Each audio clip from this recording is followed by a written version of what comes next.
Yeah.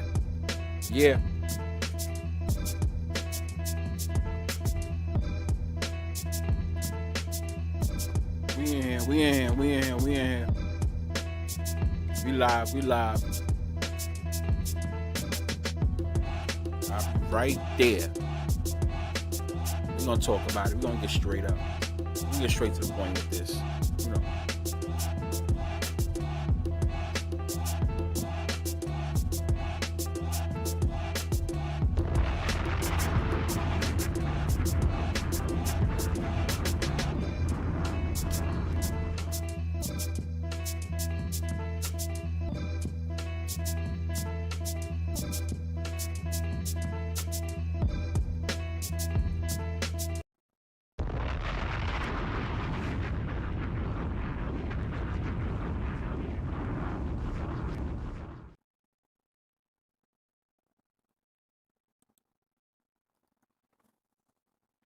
Is it rigged?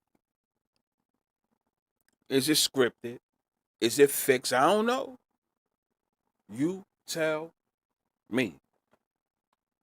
Another episode of rigged, scripted, and fixed, and we're gonna get straight to the point. We're gonna talk about it. Now, I have to put this out real quick. So let me do it. Disclaimer. I am not telling anyone to bet the Seattle Seahawks or New England Patriots. I'm not telling you guys none of that, right? I know who I'm going to rock with, right? I know who I'm going to rock with, but this is not to tell you who to bet, okay? You just got to understand. This is the NFL. Very unpredictable, right?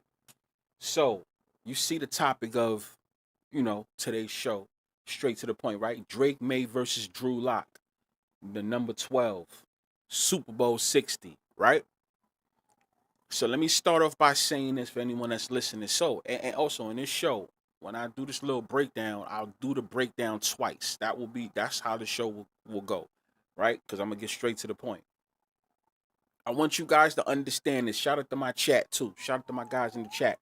What I want you guys to understand is this. Everything I'm gonna break down only exists if Sam Darnold does not play the whole game. Okay? I have to put it out there. This is if he does not play the whole game.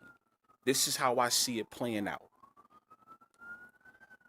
The NFL is slick, right? These are one of the storylines that I feel can happen, right? It might blow your mind how I'm gonna break this down, right? Remember when I said if the Rams go, I could see Jimmy Garoppolo, saving the day, right? If the Rams was to go, right? In my heart of hearts, I still do believe. Now, listen, people, I'm saying it right here. In my heart of hearts, I still believe we will see some type of a substitution in a Super Bowl. If it doesn't happen, fine, so be it. But in my heart of hearts, I still believe there will be some type of a substitution going on in the NFL. Super Bowl 60. That's what I truly believe. Right? That's what I truly believe. So what I'm trying to say is, people may see this title and say, okay, now you just coming out of nowhere. There's a lot of things. Okay, let me ask you guys a question. How many of you guys thought you were going to see the New England Patriots in the Super Bowl this year? Be honest. So you can't say some of the things I say is just ridiculous because ain't nobody sat there and said New England Patriots is going to go to the Super Bowl this year. But yet, look what we have, right? There's a lot that goes on to it, right? So what I want you guys to do is sit back and understand where I'm coming from when I say all this. I had this actually in the chamber just in case Seattle beat the Rams, right? In case Seattle had beat the Rams, which Seattle, I called it from the beginning of the season. Here we are, Seattle, right? In case they beat the Rams, I had this already locked and ready to go, right? but I added more to it once the Patriots had won. Especially when they was doing that whole 2017 shit. When they first started to talk about that. You guys notice they don't talk about the whole 2017 season no more, right? Last week they did, right? When Bo Nix went down, that's when you started to hear about it, correct? Yes, they don't talk about that no more. They left it. Why do you think they just got off of it that quick? This is why I tell people, listen, understand. They what happens is you guys get tricked like that. They brought that up for a reason, and it still stands. Right? It still stands. I want you guys to know that it still stands. So for anyone that's watching, the whole 2017 mess actually still stands. They're not bringing that up because it would be better on people to bet. Right? So once again, I want this to be known. I'm not convincing you to take Seahawks. I'm not convincing you to take Patriots, right? Actually, there's another live I'm going to do to where there is a case for the New England Patriots to actually win the Super Bowl, right? So I'm not telling you guys who to pick. But for me, this is for me. This is something that I think will happen, right?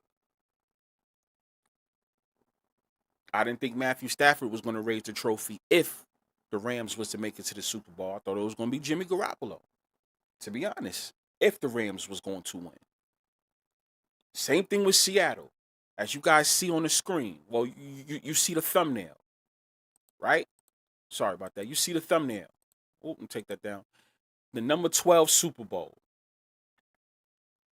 That's what it's called. That's what this show is going to be called. It's going to be straight to the point. So let's talk about it, right? I know people were trying to understand, they were trying to get what I was, what it meant. So let me break it down. Because I saw what you guys were saying in the comments when I posted this up, trying to figure out, okay, what is this? So as you guys know, I don't do gematria. Right? I don't do gematria. I don't get into that. Understand this Super Bowl, and this number 12 Super Bowl is gonna be two parts to this as well. Right? The Seahawks, the number 12. Right? You guys don't find that ironic? So let's just start off. By why I named it the Seattle Seahawks, the 12. Anybody in the chat, you know what? I'm not even going to ask you guys. Anybody? Oh, no, I'll just say it myself. Do you know what they call the Seahawks? No, what they call the Seahawks fans. You know what they call the Seahawks fans? What's their nickname? You know what their nickname is, the Seahawks fans? The Seahawks fans go by a nickname. They go by the nickname of what?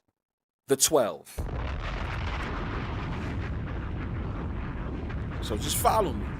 The Seahawks go by the nickname, the Seahawks fans, that is, go by the 12. Right? That's right. They go by the 12, the 12 man. There you go. Thank you, chat. I see some new people in the chat too. Look at y'all. Y'all writing it anyway. Y'all saying before we don't care if you ain't ask us. We're gonna write it in the chat anyway. Right? They go by the goddamn 12, right? So take this. I want you guys to understand and take this walk with me. We find it ironic. This is why I always tell people these things are planned ahead. They're planned years in advance. You may not believe it, but it's planned years in advance. So now, for anybody that don't understand what the guys in the chat mean when they say the 12 and what I'm talking about, here it is right here. Seattle, right here on the screen. I'll read it for you.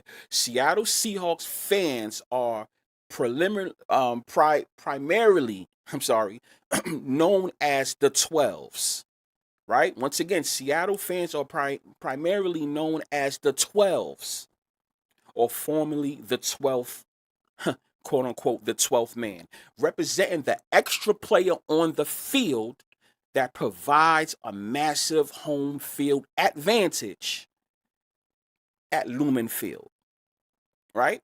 Representing the extra player on the field that provides a massive home field advantage at Lumen Field. The franchise retired the number 12 in 1984 to honor their fans. That's why when you guys see and watch a Seattle Seahawks game, you see a whole bunch of 12s all over the place. Right? Get the likes up, y'all. Take this walk with me. This is going to be a little teaching lesson. I may be like, oh, shit. Damn, why didn't I even realize this? Why didn't I put this together? Right? So the fact that they're bringing up 12 so much. Now, I do understand, yes, Tom Brady, of course. Of course. Because let's keep it 100. When you think about the Seahawks, you think about Tom Brady. Right? You do. You think you don't think about when the Seahawks lost their first Super Bowl. I think it was to the Steelers, right? You don't think about that one. Most of the time, you guys don't even think about when the Seahawks blew out Peyton Manning, right? Most of the time, when you think about the Seahawks and you think about a Super Bowl, you think about what happened, with the Patriots and the Seahawks. It just is what it is. Shout out to my guys in the chat. Shout out to everybody that's watching, right? So we talking about this. I want you guys to just take this walk with me and understand how I connect this. Seahawks fans are primarily known, they're known as the 12. Okay, fine. So we understand that, right? They're known by the 12. Did you guys notice pregame, right? Because we was live, right? But I'm not sure if you had your TVs turned up. You realize postgame,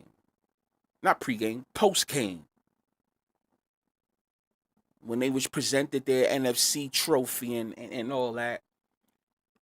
What number did they keep saying over and over and over? They kept saying 12, 12, 12, 12, 12, 12. Right? Yes, the Seahawks, and yeah, ironically, the Seahawks are 1-2 in the Super Bowl, in their current Super Bowls right now. They won 1 and lost 2. Lost to the Steelers, lost to the Patriots. They beat the Broncos.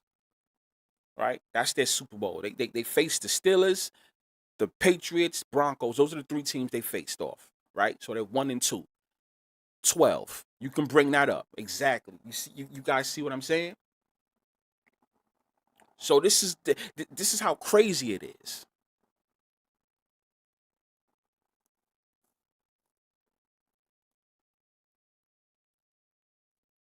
Yes, exactly. I got you. We're gonna have fun with this, right? So boom. Let's just get straight up to the point. You notice, right? You notice something, guys, right? All over social media, they've been taking a big deal. They've been making a big deal about what? I'll show you right here. You guys see it. You guys see it right here, right? What is that? What is that? That's the NFL photo, right? The NFL photo that they first posted September 4th, as you can see right here, right? So you know the big deal that everybody's making, right? The big deal everybody's making is what? Oh my God! If you look all the way to the front of the photo, you see Drake Maye, or you see the last 4 teams and all that, right? You see the Broncos, you see the Patriots, you see the Seattle, you see the Rams in the front, right? When you zoom it all the way up, but then you see Drake Maye all the way, he's all the way in the front. So, okay, yes, we know that. Everybody's making a big deal about that, right? So you know what I said. Take this walk with me, y'all. I said, okay. So this is about number 12, right? I commented, I said, forget about that. We don't even care about the front.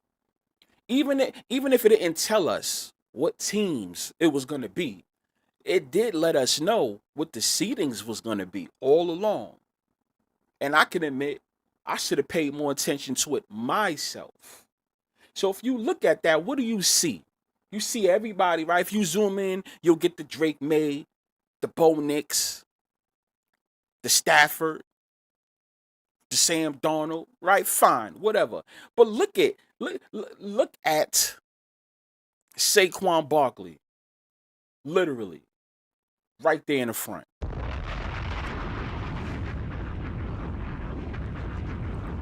It was right there in our face, right there the whole time.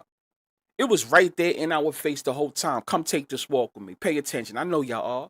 Barkley, what's his number? Number 26. Now, a lot of people's going to say, well, yeah, they won the Super Bowl last year. So maybe that was to let us know what was going to happen this year, right? Last time I checked, I'm not the smartest person in the room, but last time I checked, 2 times 6 is what? That would be 12. Are you fucking serious?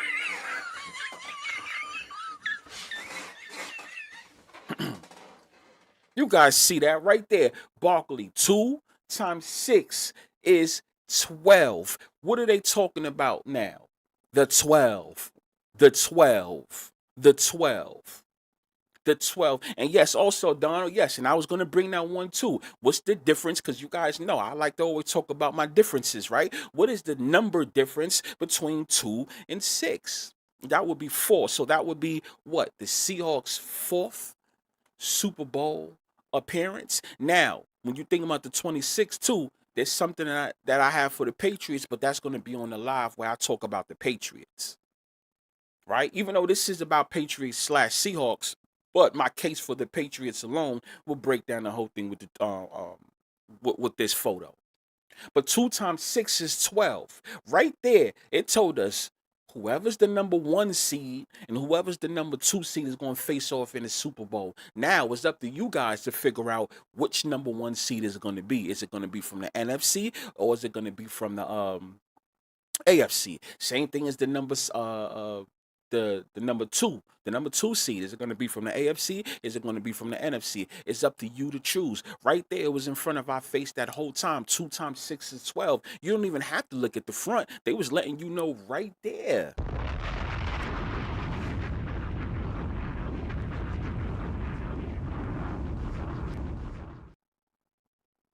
You guys see that shit, right? You see it, right? So I had to let that be known straight up. They was telling us right there. This is gonna be about the 12s. That's what that's going to be. Right? And then guess what number I always told people was undefeated that we will always see. I said this, we've been talking about this number for years. Not the 14, but what? The number 3. The number 3, the number 33, the number 6, right? 3, 6, 33. That's always going to be around. It's going to connect with 14 somehow. It's going to connect with all numbers. But that 3, that 6, and that 14 is always going to be there. Right? Always going to be. That's something that you never count out. Even though we always have new numbers every year, numbers that they always talk about, right? But the 6, the 3, that whole 33 stuff is always going to be attached in general. That's one thing that's going to stay there, right? So we got that out the way. So that's one thing. That was a clue right there that we all should It was in everyone's faces because they put it right dead in your face. That one you put dead in your face. 2 times 6, 12. What do we got in this Super Bowl? 12. Right? But now let's have fun with it. Let me start off. If you add the numbers, let's go back to what I told people before the season. Right? Let's talk about, yeah, Black Dog. Been seeing the 8 lately. I told people about the 8 in 2022, actually. I told people, put people on about the 8. There's some people that had success with the 8 with betting. That's why I'm here now, because a lot of people had success with the 8. So I told people about the 8 4 years ago. And sure enough, the 8 is riding high. It's riding high. Right? So, right? Let's get back into it. When I had the live before the season, and I told people about what? Shane Tamara, the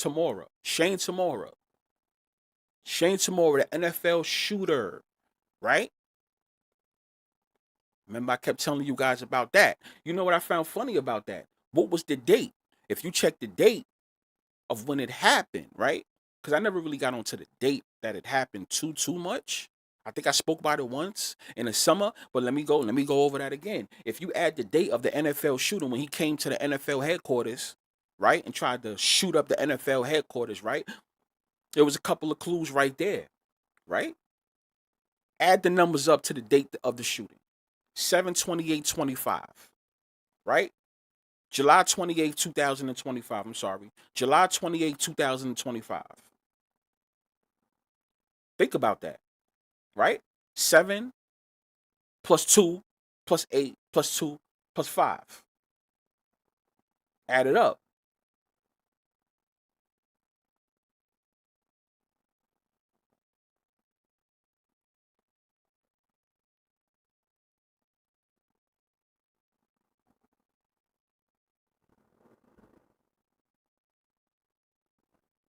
Actually, no. That's the wrong one. That's the wrong one. I'm talking about something else. See, I got so many notes here. I got so many notes here. That was for damn, that's for the Patriots. There's a clue for the Patriots I was supposed to tell you guys about. Disregard that, please. Disregard that. See, I got Patriots notes along here with the Seattle notes. Doesn't make no sense. I can't keep doing that. I'm sorry about that.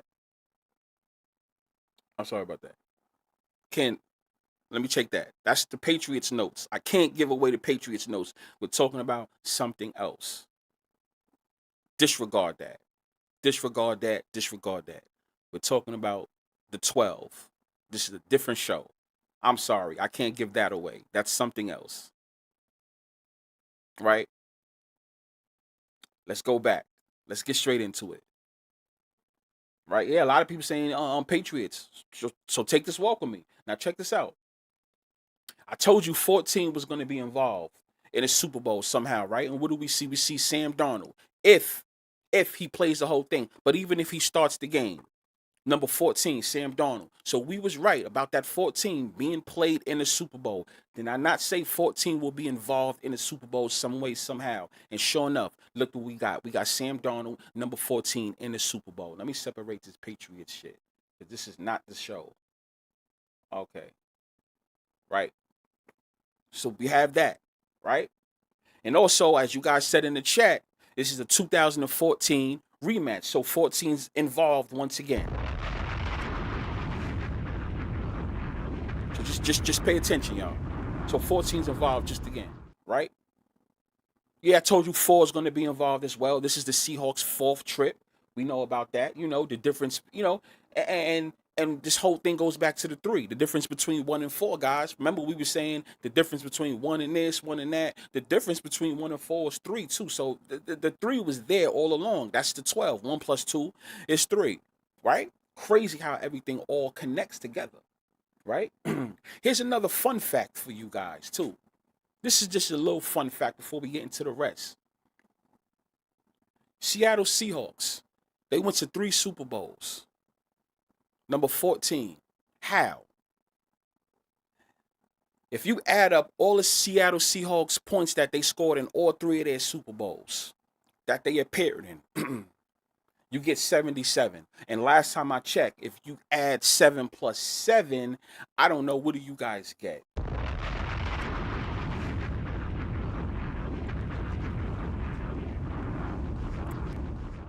All Seattle Seahawks points they scored in the Super Bowl for all 3 Super Bowls they appeared in. Against the Steelers, against the Broncos, and against the New England Patriots, the Seahawks scored a combined of 77 points. Ironically, if you add up 7 plus 7, you get 14. Right?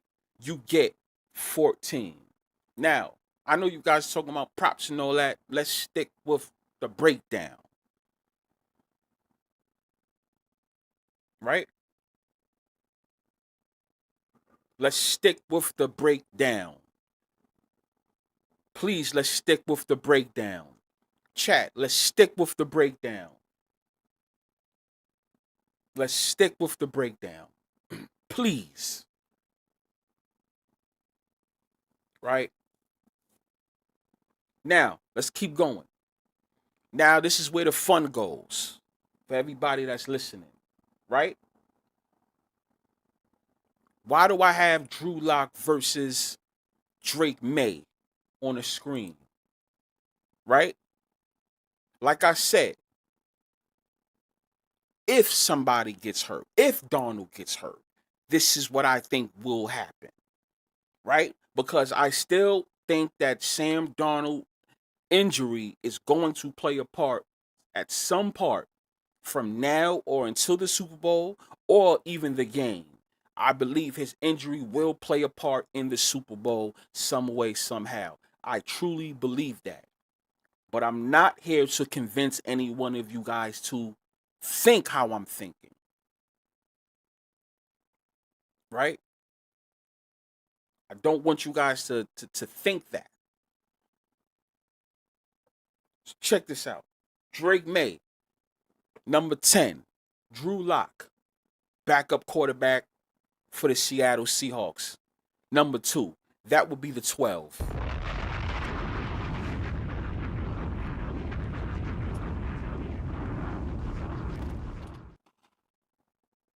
That would be the 12.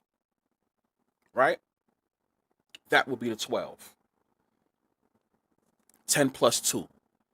They kept talking about the 12, right? Post game, Seattle. The 12, the 12, the 12, the 12, the 12. So wouldn't it make more sense if we see Drake Maye versus Drew Lock in a Super Bowl? Why not? Why can't we see that? Why can't we see what you see on the screen? Right?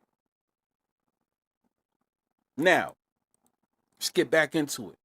Right? Seahawks, yes, we understand they're the number 1 seed. Right? Patriots, yes, we understand they're the number 2 seed. You put that together, and yes, and you get 12, of course. Right? You get that. Right? Now here's another one, people. Hear me out, because I think the people in the chat's not paying attention. Right? Now, of course, this is where it gets fun. Tom Brady, right? Like I told you, Tom Brady had a lot to do with the whole history of the Seahawks and the Patriots. And yes, he happens to be number 12. He happens to be number 12. 1 plus 2 is 3. Right? 1 plus 2 is 3. Right? 33 is always going to be involved. Tom Brady was number 12. 1 plus 2 is 3. This is the 12. The 12 Super Bowl. Number 12, the Super Bowl, right? Russell Wilson, right? He played in that Super Bowl in 49. He was what? He was the number 3. He was the number 3. So there goes that 1 plus 2 again. Right? There goes that 3. Russell Wilson, number 3. Tom Brady, number 12. 1 plus 2 was 3. There was 2 threes right there. Now, this ain't no conspiracy theory shit. This is the whole breakdown on how and why this is called the number 12. Right? The number freaking 12. Right? Now, Drew Lock used to be number 3. Right? He used to be number 3, and that was on the Denver Broncos. Now check out how I'm leading all of this. He used to be number 3, but if the Broncos had beaten the Patriots, right? Drew Lock, assuming Sam Darnold gets hurt, it could have been Drew Lock playing in a Super Bowl against the Broncos. Drew Lock, see, he used to be a number 3, which is the crazy part. He used to be number 3. Right? He used to be number 3. Now, Drew Lock, a backup, used to be a number 3 on the Denver Broncos, right? The Broncos made headlines last week about what? Having a backup quarterback play, with Bo Nix and Jarrett Stidham, right? And they related that to the 2017 season, right? They related that to the 2017 season when Nick Foles came in and replaced Carson Wentz to beat the Patriots to win the Super Bowl. You do know it can happen to the Patriots in the Super Bowl once again. Are you fucking serious?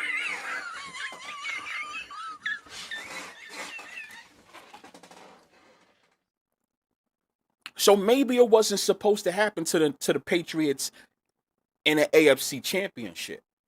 But it can happen to the Patriots losing to a backup quarterback. If Darnold gets hurt, this is if Darnold gets hurt, because I don't think he's going to play trash to where they take him out. No, but check this out, right? Right? Just check that out, right?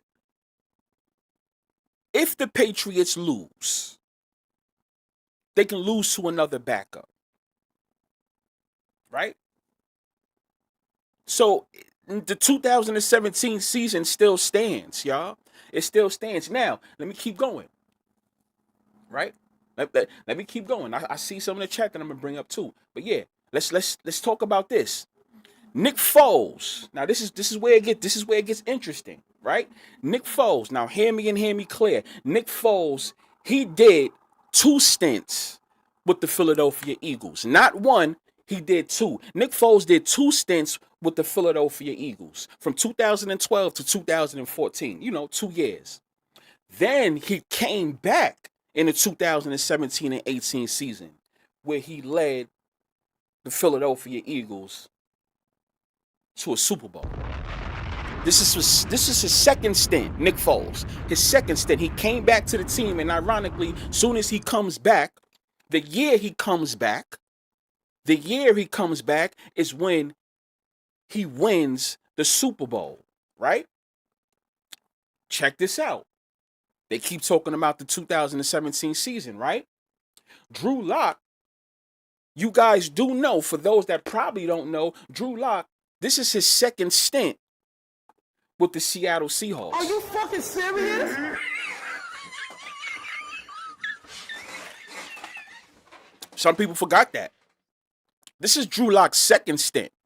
Now, that I didn't have to look that up because I already know that. This is Drew Lock's second time on the Seattle Seahawks. This is not his first time. This is his second time, for those that don't know.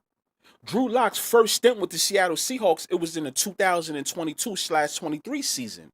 Y'all don't remember that? In the 2022 season, Drew Lock was he was there. He was with Seattle. Right? For those that don't know, Drew Lock was he was there 2022 to 2023 with Seattle. Right? Left, and now he's back again with Seattle. Right? For the 2025/26 season. This is his second stint. So basically, he can do what Nick Foles did. You come back to a former team, right? You come back to your former team, right? Even though he was with the Broncos, but he comes back to his former team, Seattle, right? And guess what? He wins the Super Bowl his first year of coming back to his former team. They keep talking about the 2017 season, right? They keep talking about the 2017 season, right? So why can't that happen for not Nick Foles, the Nick Foles story? Why can't that happen for your man, Drew Lock? Now, it's another thing, y'all. Nick Foles, as I said before, Nick Foles was 29 when he took the Eagles to the Super Bowl and won. I repeat, Nick Foles was 29 when he took the Eagles to the Super Bowl and won. Well, guess what? Drew Lock, last time I checked, Drew Lock is 29 years of age. Are you fucking serious?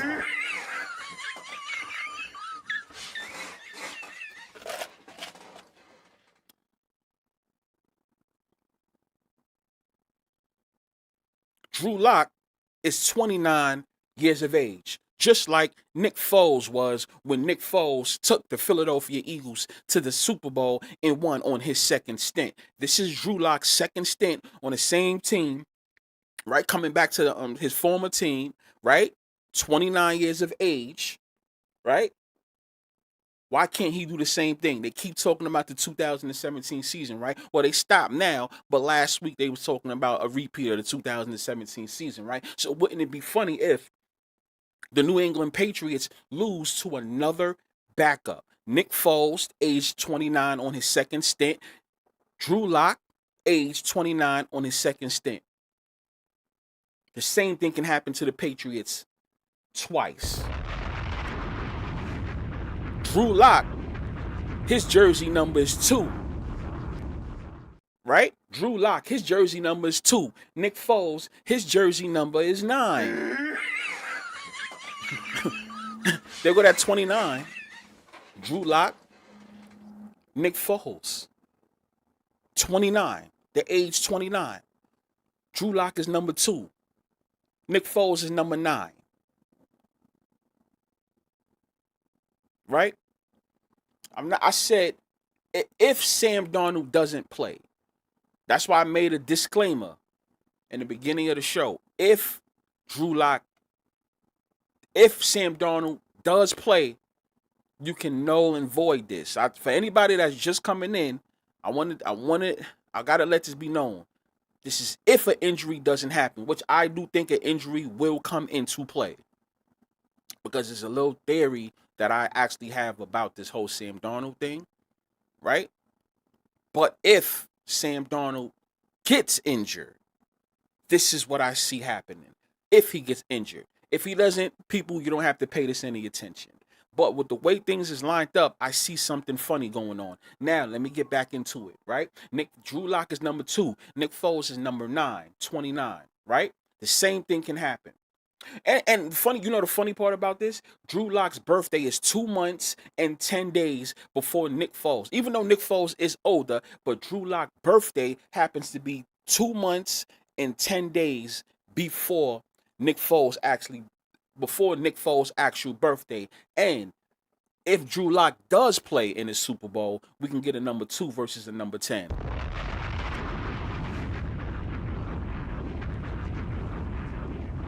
Wow, right? Wow, right?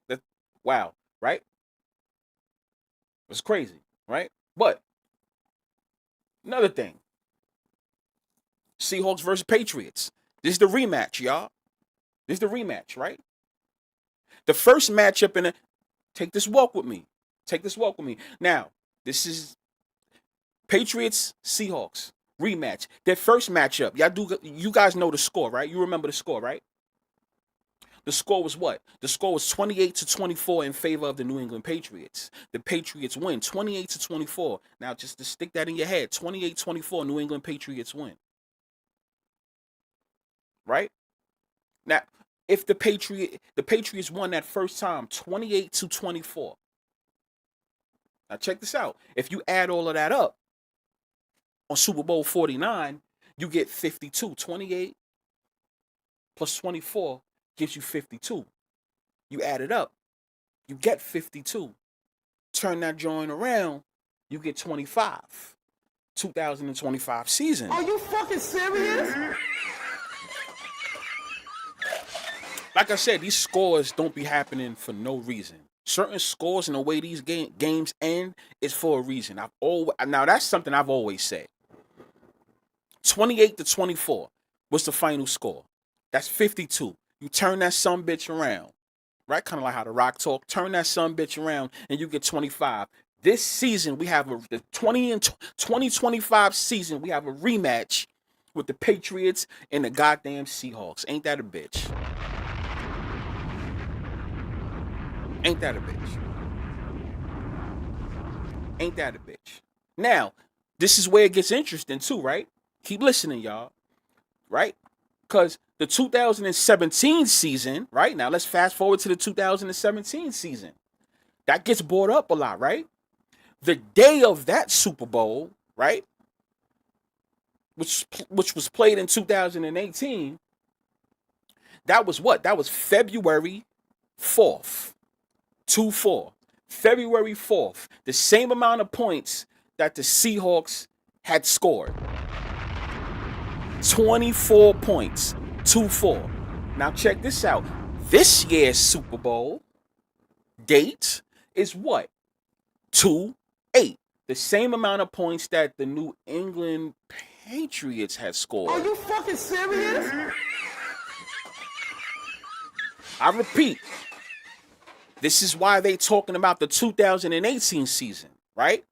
I'm sorry, the 2017 season, right? The 2017 season has something to do with the 2014 season. It also has something to do with this season. Why? Because in the 2017 season, right, that Super Bowl was on February 4th, which is 2-4. The same amount of points Seattle Seahawks had scored.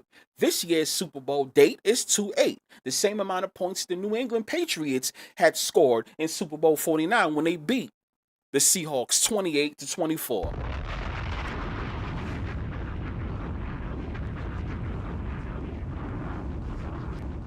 You guys understand? You guys understand? Right?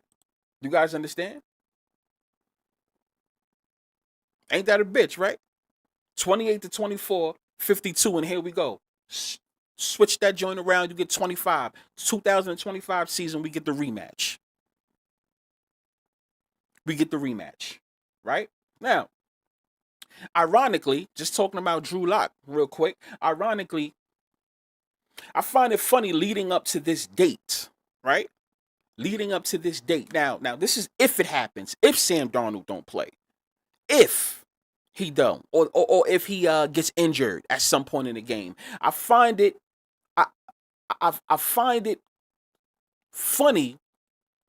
I find it funny that ironically leading up to now, Drew Lock has 41 career games up until this game that's coming up, right? He already played 41 career games, right? There go that 4-1, 1-4, however you want to look at it. Once again, I kept telling you guys, I don't want to sound like a broken record. 14, 41, 1-4, however, 4 will always be involved. And I was proven right. I don't know how many times people can avoid it all they want. It's there, right? So them 41 games, guess what? He had 28 starts. He had 28 starts. The Super Bowl was in 2-8. The Super Bowl was 2-8. He had 28 starts through 28 interceptions, and he has 7 rush touchdowns. I'm going to say that again, right? In 41 career games, 28 starts, 28 interceptions, 7 rush touchdowns. Now, am I saying that pay attention to that 7 thing too, because I have something going on with the whole 7 thing for my Patriot stream, right?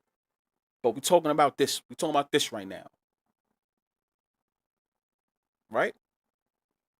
This is why I tell people this is absolutely fake. Absolutely fake. Right? Now, you know, I saw Low bring up something with Missouri. Shout out to him.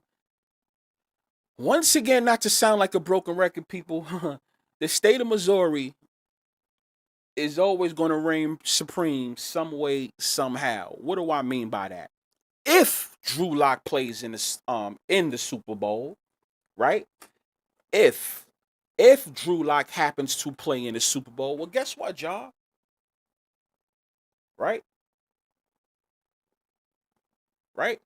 You guys remember the comparison about Brady and Mahomes injury being similar, right? Brady and Mahomes injury being similar, right? You guys, they already, the internet spoke about that, and I got into detail about that lives ago. You guys can check that out. Brady versus Mahomes, the 14, right? So you remember they was making this, how it was similar and shit like that, right? Well, the same year, this is why Missouri still reigns supreme. The same year Patrick Mahomes goes down, right? Patrick Mahomes goes down this year. Patrick Mahomes plays for Kansas City Chiefs that is based out in Missouri, right? So they're based out in Missouri. The face of the league goes down, and then guess what? If Drew Lock plays, he's from Missouri. He played high school football in Missouri, and also, yeah, Lowe said in the chat, he also played college football in Missouri. Are you fucking serious? So, like, once again, Missouri will still have something to do with the Super Bowl if he plays. Once again, y'all, if he doesn't play, this is null and void. But if he plays, big if he plays, Missouri will still have something to do with the Super Bowl some way, somehow. Yeah, that's what I just said. Drew Lock, yeah, he's from Missouri. He's from Missouri. Played high school football in Missouri. Played college in Missouri.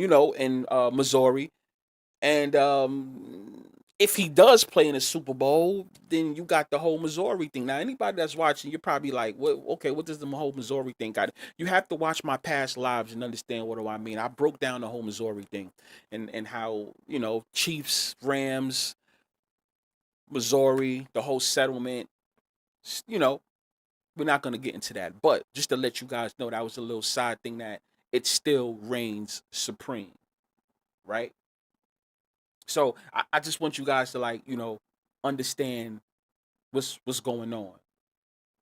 What can happen in the Super Bowl this year, right? Now, here's a couple of other things, right? This is why I want Drake May to get the MVP. Not saying this is going to happen, because I think it's going to be Matthew Stafford. I think it's going to be Matthew Stafford. But in a funny world, for anybody, wouldn't it be funny if Drake May was to get the MVP, right? Which I think they should give it to him, right? If Drake May was to get the MVP in the 2017 season, Tom Brady got the MVP, right? If Drake May gets the MVP and everything with Drew Lock happens the way I said it, Brady loses to a backup in the Super Bowl the year he got the MVP to Nick Foles. Drake May can lose to a backup, which would be Drew Lock, and they both can be losing. They both can be losing somebody that's 29 years of age, and also was the backup and lead their team to a championship, and they also both play for the Patriots. Wouldn't that be ironic? Are you fucking serious? You guys see? Now, that would be the perfect story, but that would be too obvious, so I think they're going to let your man Matthew Stafford get the MVP. Now, Drake May's in the MVP conversation. Maybe that can count for something, right? Maybe that can count for something, but, that's just wishful thinking, right? That's wishful thinking, right? But also, yes, we do know about the Super Bowl 49 rematch happens to be in the 49ers stadium. So 49, 49, yes, absolutely. Super Bowl 49 happens to have a rematch that's going to be done in 49ers stadium, aka Levi Stadium. Yes, that's another one for those that didn't really realize that. Yes, absolutely. Absolutely. Right? Um, this is why I say the number 6 is a big deal, right? The number 12 and the number 6, it's a big deal, especially when you add the two threes up, right? See, what's so crazy? The first matchup, it was take this walk with me. The first matchup, it was Brady versus Wilson. And like I said, Brady's number 12. Wilson's number 3. Brady number 12, 1 plus 2 is 3, right? If you add if you add up all those numbers, obviously, what the fuck did I just say? No, I'm reading something. Impossible. Yeah, with another fake news and shit like that. You add that up and you get 15, right? So back to what I'm saying. If you add up Tom Brady number 12 and you add up Russell Wilson, you get 15, and then you can go 1 plus 5 and now give you 6, which is funny, right? Now this is if Sam Darnold does play, because he's the leading quarterback, right? So we have to be fair. This year's rematch, if Sam Darnold does start, he's number 14 and Drake May's number 10. So if you add that up, you get 24, right? And 2 plus 4 is what? That's 6. It's like the same thing from the first matchup, dealing with a 6. Still dealing with that 6, right? First matchup, Brady Wilson, number 15. And what's so crazy? Being that if you add up Russell Wilson and Tom Brady's jersey number, you get 15, and then the rematch is the same year that what? The rematch is the same year that Patrick Mahomes number 15 goes down. Are you fucking serious? It's like you mean to tell me the NFL doesn't script these things out years prior? They do. Tom Brady versus Russell Wilson. Add their jersey numbers up together. 12 plus 3 is 15. Now, when we get the rematch of the Patriots versus the Seattle Seahawks, it happens the same year that the new face of the NFL, number 15, Patrick Mahomes, goes down.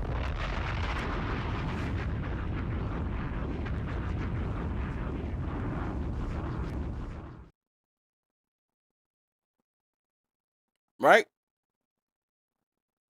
I'm going to get to the chats in a second. So you guys understand what I'm saying? You guys don't. That's funny how that happened. No, not even Sam Darnold. Tom Brady versus Russell Wilson. Their jersey numbers adds up to 15. And when we get a rematch, the same year is the same year that the face of the league, number 15, Patrick Mahomes, goes down. Anybody that's watching, you cannot say I'm a conspiracy theorist. And this right there, that right there has nothing to do with Drew Lock or anybody. That's just letting you know about the Patriots and the Seahawks itself. Russell Wilson and Tom Brady together is 15.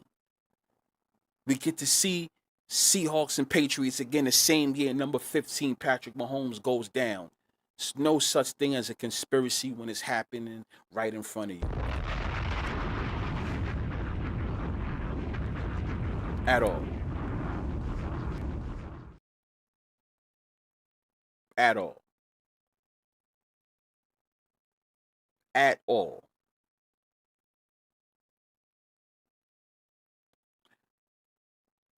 We get to these comments. See what they talking about.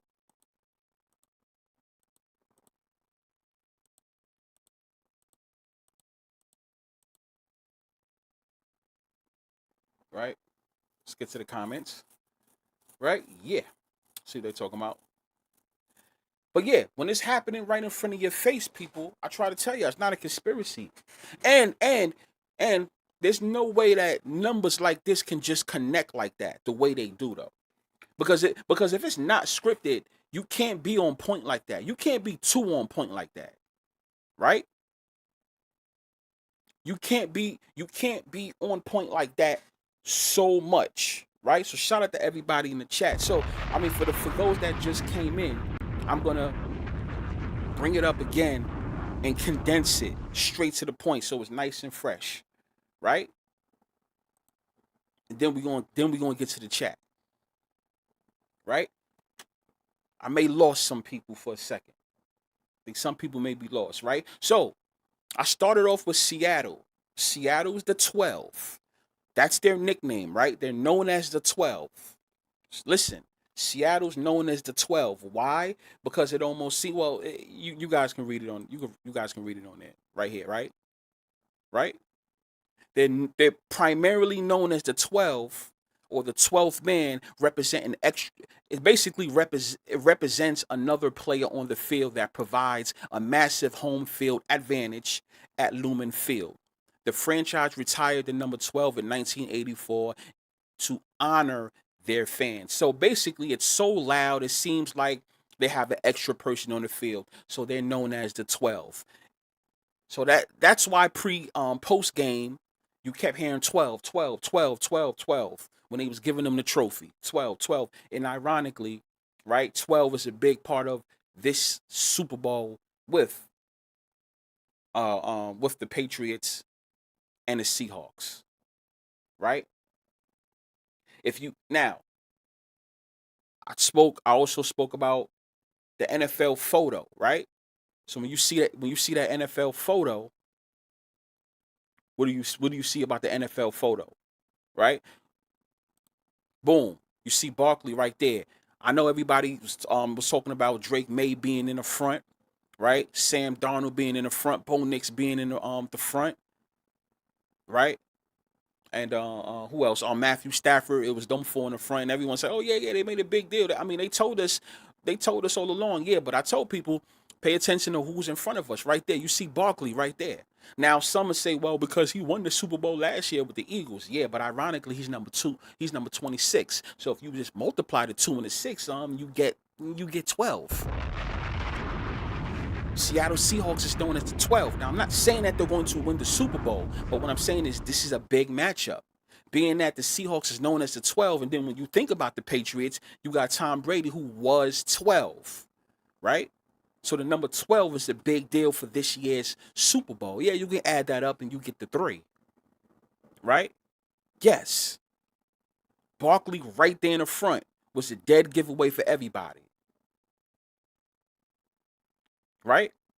Shout out to my chat, right? Okay, so, I mean, right? The number 14. I told you the number 14 was going to be involved. Been saying it for a whole year, right?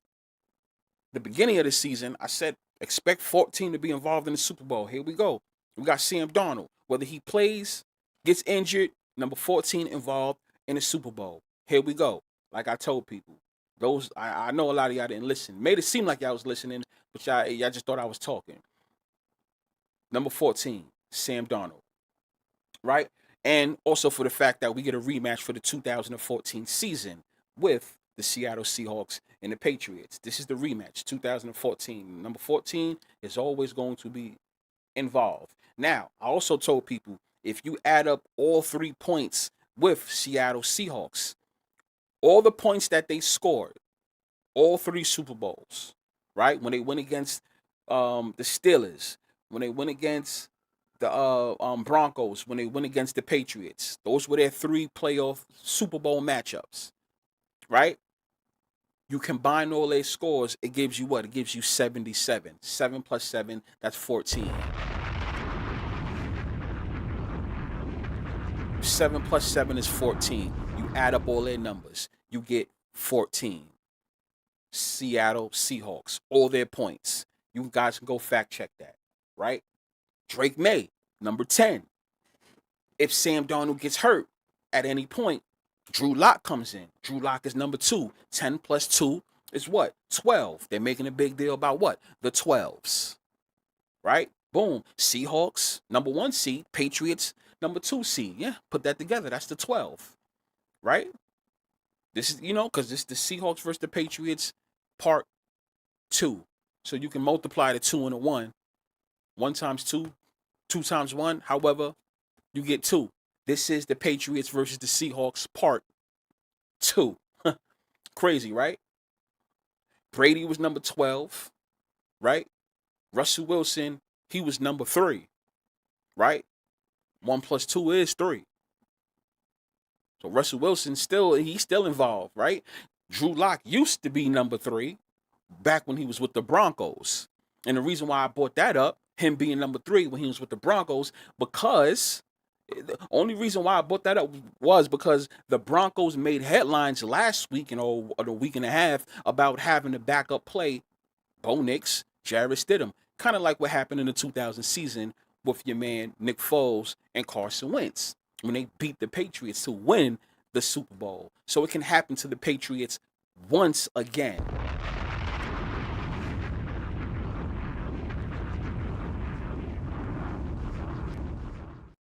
You guys see that? That can also happen once again, right? And the part that everybody didn't understand was Nick Foles. Why I'm comparing Nick Foles with your man Drew Lock is because Nick Foles, right? He did 2 stints with the Philadelphia Eagles. He played with the Eagles twice. For those that don't know, he played with the Eagles twice, in 2012 to 2014. And then obviously he left. And then he came back as a backup in the 2017 season. That same season he came back as a backup, Carson Wentz went down in week 14, that is, right? But he won the Super Bowl that season that he came back to his original team. Whether it was his original team or not, he played with the Eagles before, came back to the Eagles, and that same year he came back, he brought them to a Super Bowl. Now, what's ironic is the same thing can happen with your man Drew Lock. Drew Lock used to play for the Seahawks, for those that don't know, in 2022/23. He played with the Seahawks already, left, and then now he is back on his second stint as a Seahawk this 2025 season. Now, if he can win the very season he comes back, that's the same thing that happened with Nick Foles against the Patriots, that is.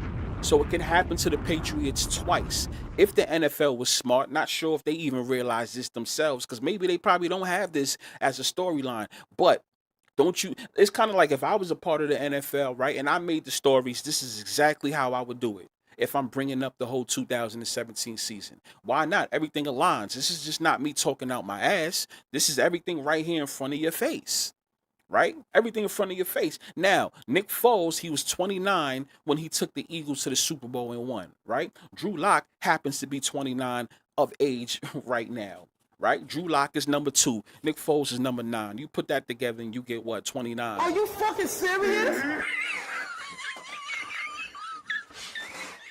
Come on now. Come on now. Drew Lock's birthday is 2 months and 10 days before Nick Foles, even though Nick Foles is older, but it's 2 months and 10 days before Nick Foles. A 2 versus a 10. The same way we can get Drew Lock. I'm sorry, Drew. Let me say that again. Drew Lock's birthday is 2 months and 10 days before Nick Foles, right? Even though Nick Foles is older. So the funny part is we can get a 2 versus 10. Number 2, Drew Lock. Number 10, Drake Maye in the Super Bowl. That's ironic. Now, this the reason why I'm telling you guys all this is because this shit adds up. These things don't happen like that for no reason, right? It doesn't happen like this for just for no reason, right? And I also said, right? First matchup between the Patriots and the Seahawks, the score was 28-24 in favor of New England, right? If you add it up, we get 52. You switch that number around, you get 25. We are in the 2025 season. We are in the 2025 season. So that was a little clue right there. Of course, we ain't know none of that back then, but that was a clue right there. And sure enough, we got part 2 in 2025, right? Ain't that kind of funny? The 2017 season gets brought up a lot. The day of that Super Bowl was 2-4, February 4th, 2-4. The same amount of points that Seattle scored against New England that first matchup in Super Bowl 49, right? This year's Super Bowl date is 28. The same amount of points the Patriots scored in Super Bowl 49 against the Seahawks. Are you fucking serious? 28, 24. Add it up, 52. Turn it around, you get the 2025 season. So basically, the Patriots versus the Seahawks was destined to happen from the jump. From the jump. The whole Nick Foles story that happened, we all know that was on purpose. Right? Ironically, up until now, Drew Lock has 41. There go to 4-1. Right? 1-4, however you want to look at it. Career games coming up, leading up into this game. 28 starts. There go that 2-8. 28 starts, 28 interceptions, 2-8, and 7 rush touchdowns. We'll speak about the 7 when we on our next live. Right? Right? The whole Missouri thing, I think everybody came in just in time for me to talk about that, so I don't got to repeat that. And then I think everything else I just touched on, right? Now, my other shit, I'm going to save that for the next live, right? I'm not finished yet, but I'm just letting y'all know I can't give everything away right now because we got days leading up into the NFL, We got days leading up until the Super Bowl, so I can't give away all my goodies that I have found, right? Or even my older notes that I had to put together, right? So this is what I'm saying, right? I have to let this be known, right? Disclaimer: I'm not telling anyone to bet the Seattle Seahawks nor the New England Patriots. Once again, I'm not telling anybody here in the chat or anybody watching to bet Seattle Seahawks or bet New England Patriots. I'm letting you guys know, in a maybe a perfect world, an imaginary world, if Sam Darnold happens to get hurt, right?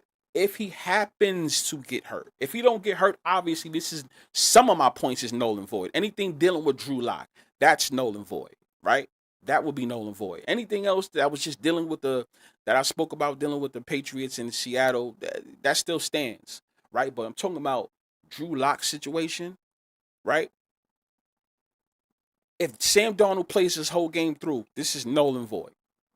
This is null and void. But what I'm trying to say is the funny part is, if you think about it, this is all aligning, right? We didn't, like, once again, nobody called Patriots versus Seattle in the beginning of the season. Nobody. Nobody. But yet, here we are. So you can't sit there and say what I'm saying is impossible, especially for the fact that they brought up the 2017 season. Yes, ironically, 11 days later, 11 years later. Right? Yes.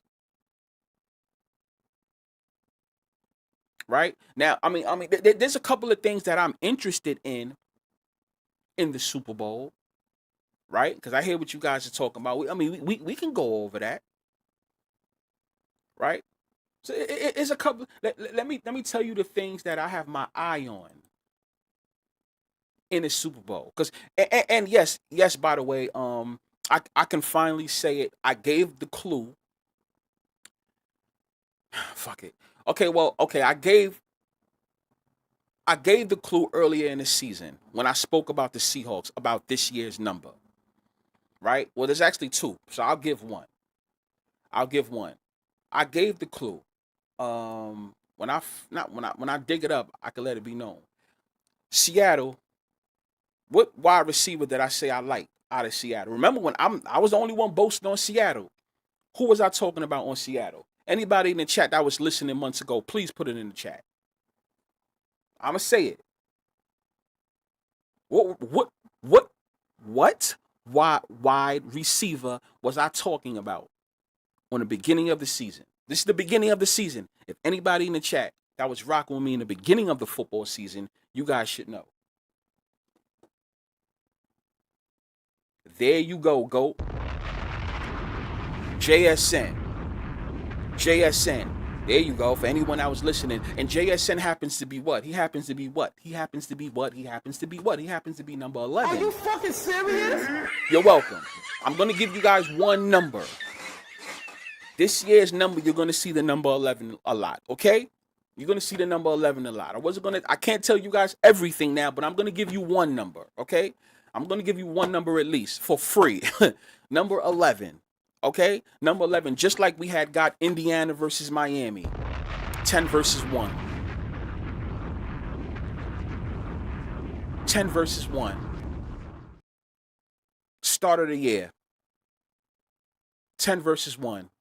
Okay? You're going to see it a lot. Don't get carried away with it, though. Because once again, there is another important number that goes with it. A very important number that goes with it. That you probably be shocked. But you just gotta pay attention to how sports do their thing this year. And I tell you this much too. You can't just focus on NBA, NFL, hockey, and baseball. I'ma say that. You can't just worry about them four. You can't just worry about them four. Right? You can't just worry about them four. You can't. Right? So yes, number 11 is one of the numbers, right? I already have the whole breakdown of I can tell you about number 11 all Actually, I can tell you about number 11 this year, and also I would probably say starting from October of 2024, 2024 October, I have a whole sheet of the number 11, right? Without bringing up the other number, just to let you guys know. But months ago, I gave the clue out. And for those in the chat, y'all remember, what did I say about 11? No, what did I say about JSN? I gave the clue. I said JSN.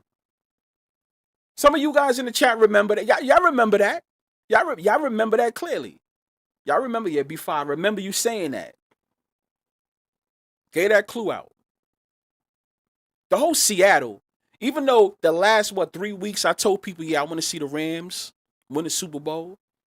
All season long, I mentioned one team to follow. There was one team y'all should have followed, and it was the Seattle Seahawks. Proof is all there.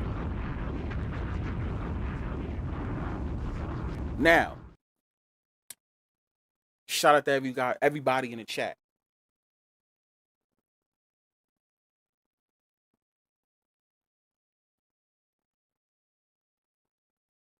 I don't know why they were Miss Grove. I don't know why they want Cooper Kupp to retire. Like, the only thing I see about that, Grove, is they winning the Super Bowl.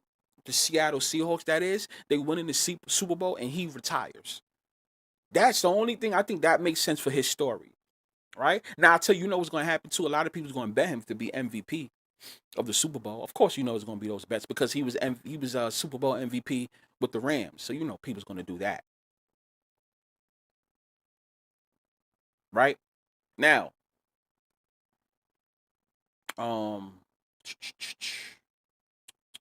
what else? Shit. Yeah. That's what I meant to talk about. Now, once again, people, let me say this. I didn't say who to bet. That's on you. I know who I'm rocking with, right? But I'm not here to push who to bet. I'm not here who to push. Now, these are the things that I like for the Super Bowl. Pending till change, because more stories is gonna come out. You guys know that. JSN to score a touchdown in the Super Bowl, I'm definitely rocking with that. Because these are the props. JSN to score a touchdown, I'm rocking with. I'm definitely rocking with that. I'm rocking with him to at least score a touchdown. Number 11 to score a touchdown. Yes, I'm rocking with that. I am rocking with that, right? Let me just say this. JSN, yes. AJ Barner, yes. Stephon Diggs, yes.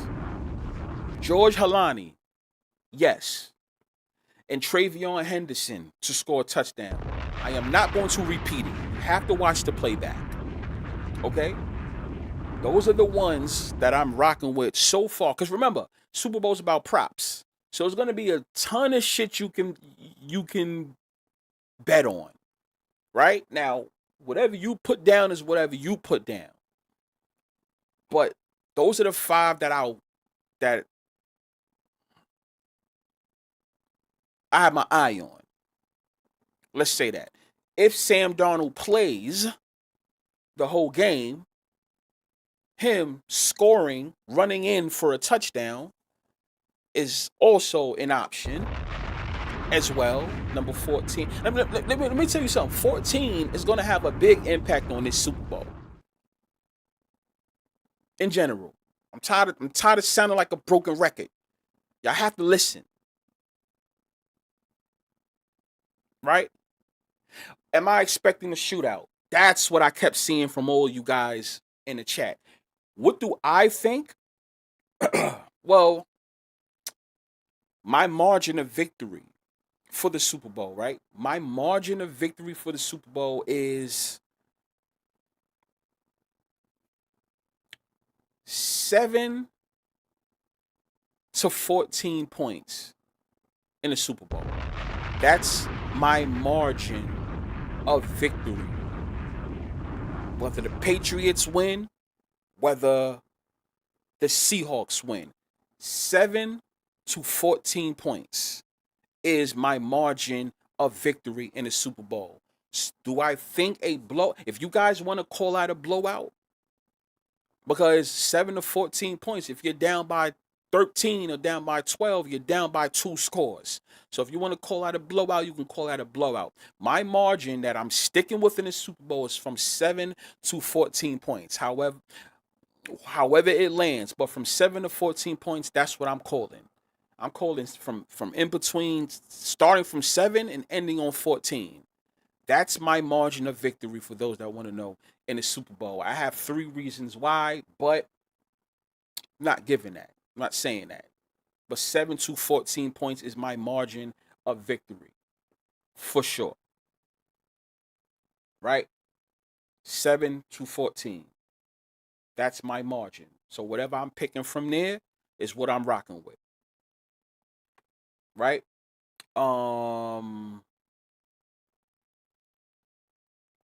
Yeah, okay, yeah. I have that. Now, you guys know about the whole squares, right? Oh no, before I get into that, over and under for me, under. I like the under. I like the under for this. I like the under for this Super Bowl. The over and under is 45 and a half. It's 45 and a half. I do think a lot of people's gonna go off of the first Super Bowl, 28 to 24 between them, right? I think that's what people think. Or even if you have a 2017 copy, a copycat. Now I'll tell you this: if you thinking about the over, then it probably expected to look like the 2017 Super Bowl, if anything. Let me tell you guys that if we see an over, it should be a high over. So that's how I see it. Either the under, or if we get an over, it should be a high over. Maybe like in the 70s or the 60s, right? 60s, 70s. And if not, I see a under. I don't really see it being in a the 40s and 50s, right? But you know the line of change, right? But for now, as we speak, subject to change, because I always have to let that be known. Subject to change, I'm rocking with the under for right now. I have my reason why I'm rocking with the under. Unless it'll just be a high scoring game. Either one of those two. Um that one. I can't get that one. So the squares, you guys know about the whole squares too, right? So you know that used to be a thing that friends used to do at the job, things of that nature. But you see it in sports books a lot now. You got DraftKings, you got FanDuel. Even if you have the Bet 365, not Bet 365, Bovada, Bet MGM, just to name a few. Just to name a few. You know, Hard Rock, whatever. You guys use different books. The whole boxes, you know, the squares, the boxes, you may want to pay attention to that. You may want to pay attention to the boxes.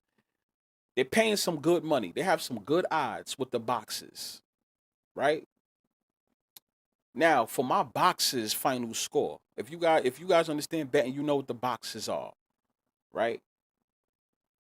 This is a couple of them that I thought about. Seahawks 0, Pats 8.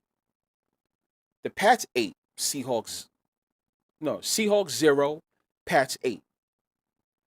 The Seahawks 8, the Pats 0. The Seahawks 8, the Pats 4. The Seahawks 4, the Pats 8. Seahawks 7, the Pats 3. Seahawks 3, the Pats 7. Seahawks 4, the Pats 3. Seahawks 3, the Pats 4. Seahawks 4, the Pats 4. And Seahawks 7, the Pats 7. Those are the best boxes. according to my knowledge, according to what I've been preaching, right? I find those to be the best boxes. They have some good odds in those boxes. I'm sorry about that, y'all. All plus money. High plus money. What, plus 25? No, like 25. Is it 2,500 or 25,000? It's something like that. I gotta go back and look. I gotta go back and look at them. But there's some good. It's some good like odds for the boxes. So boxes, squares, whatever you want to call them. So yeah, some people want to know what I mean. See, this is what I'm saying. Okay.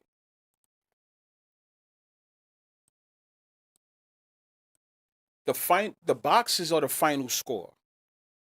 The final score, the number to the right. Like let's say for instance, the score ends up being 21 to 28, right? 21 to 28. Let's say Patriots scored 28, Seattle scored 21, right? So the correct box would be Pats 8, Seattle 1. So it's 8-1, right? That's what the box is. If it ends up being a single digit type of game, which I highly doubt it, but let's say it ends up being 7-3. Patriots 7, Seahawks 3. Then this is going to be 7-3. The box is going to be 7-3, right? So I read my boxes that I actually feel very confident about. Like I'm like, one of those definitely have to hit, and they all high. The odds is high with every single one of them, right? Um, Now I mean, let me just talk about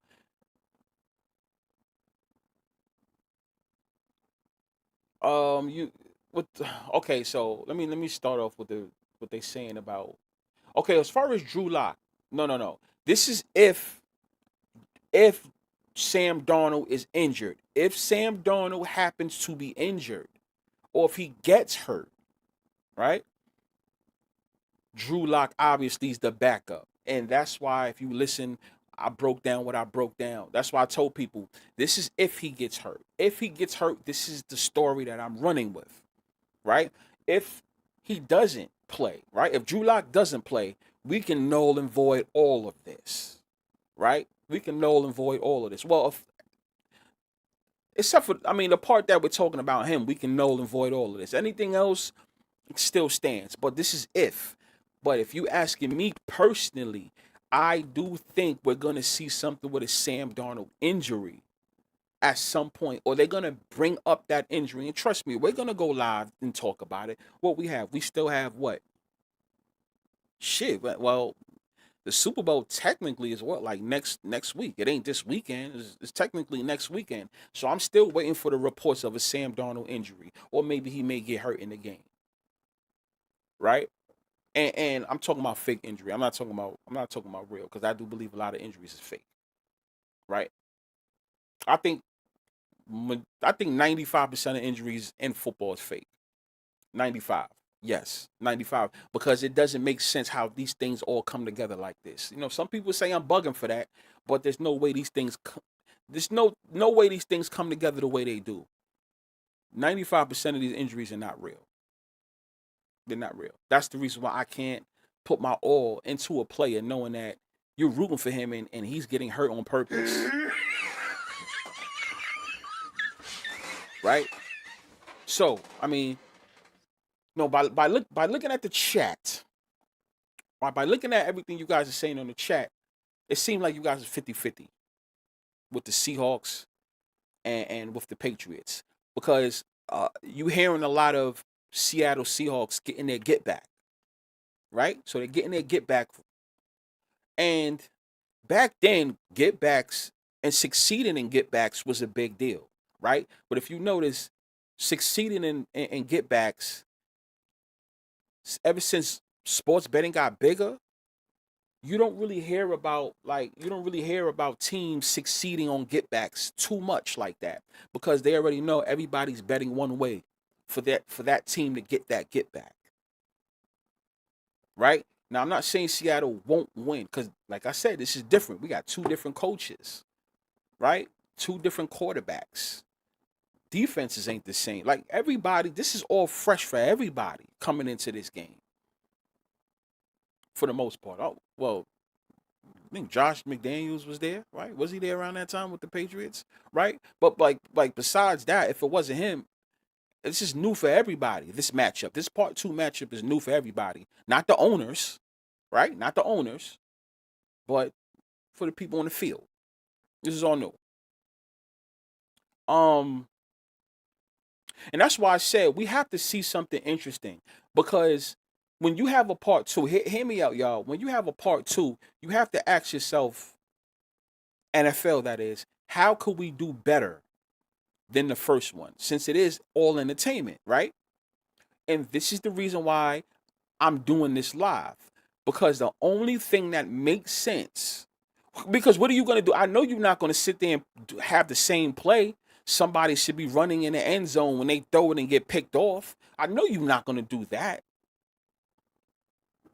And oh, by the way, since we talking about the 2 and the 1, yes, Malcolm Butler was the one who got the interception, and he was what? He was 21. Super Bowl 49. Malcolm Butler was 21. In case anybody forgot, he was just Tom Brady switched. He was number 21. Tom Brady 12. Malcolm Butler with the interception. He was really the star. He was really the star of that Super Bowl, right? Tom Brady, yes, but Malcolm Butler is the one that saved that day, right? 21. And here we go. Super Bowl 60. The number 12. Malcolm Butler. Tom Brady. That's another thing. But if you want to make things interesting, how could you make something interesting better than that? Right? You're in the red zone. You get an interception. So how could we beat that? It has to have another story. Because if we have a boring old game, I think that would diminish that whole, no matter who wins the game, Patriots or Seahawks, it would diminish it if you have a part two.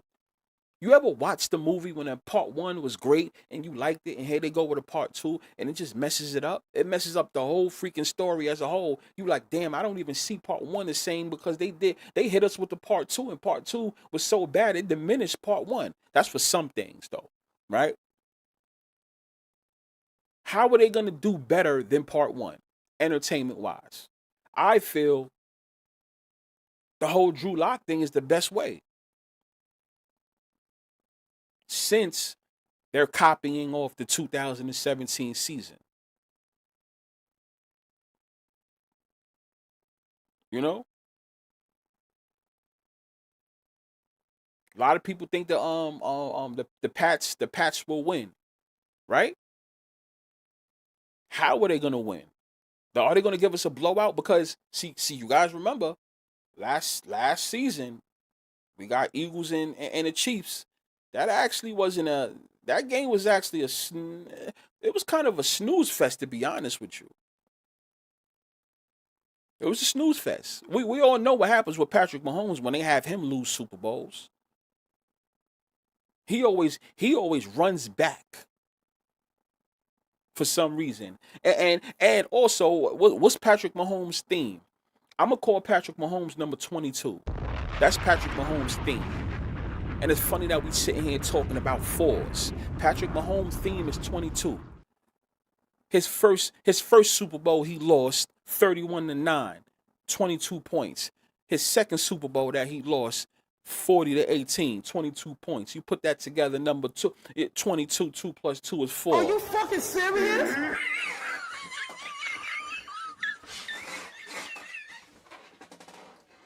Patrick Mahomes has a lot to do with this year.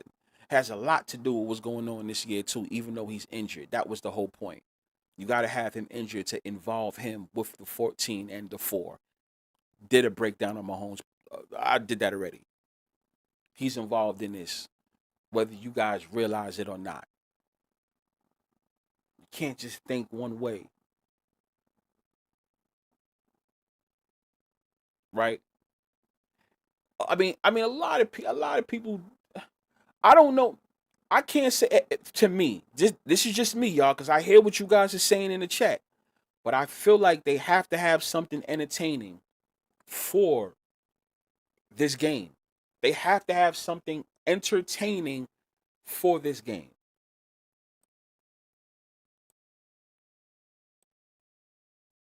You have to have something exciting and entertaining to beat what happened on part one. Because a snooze fest, I don't know if I see a snooze fest, to be honest with y'all.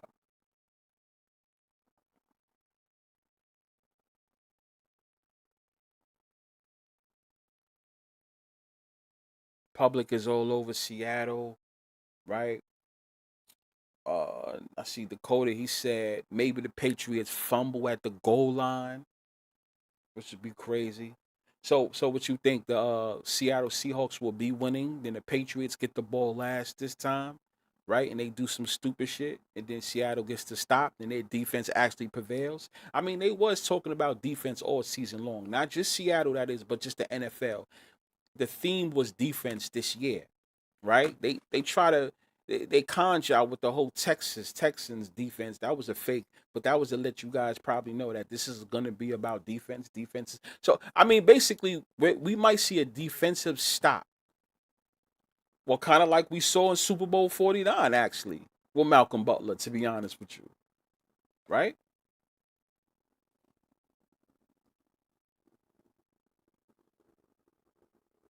Yes, I did say no way the Patriots is winning again. What I meant to say by that was no time soon, right? No time soon. But then again, when I posted on Twitter, I told everybody you're starting to see the number seven a lot. They're posting up the number seven a lot. Is that a good thing or is that a bad thing?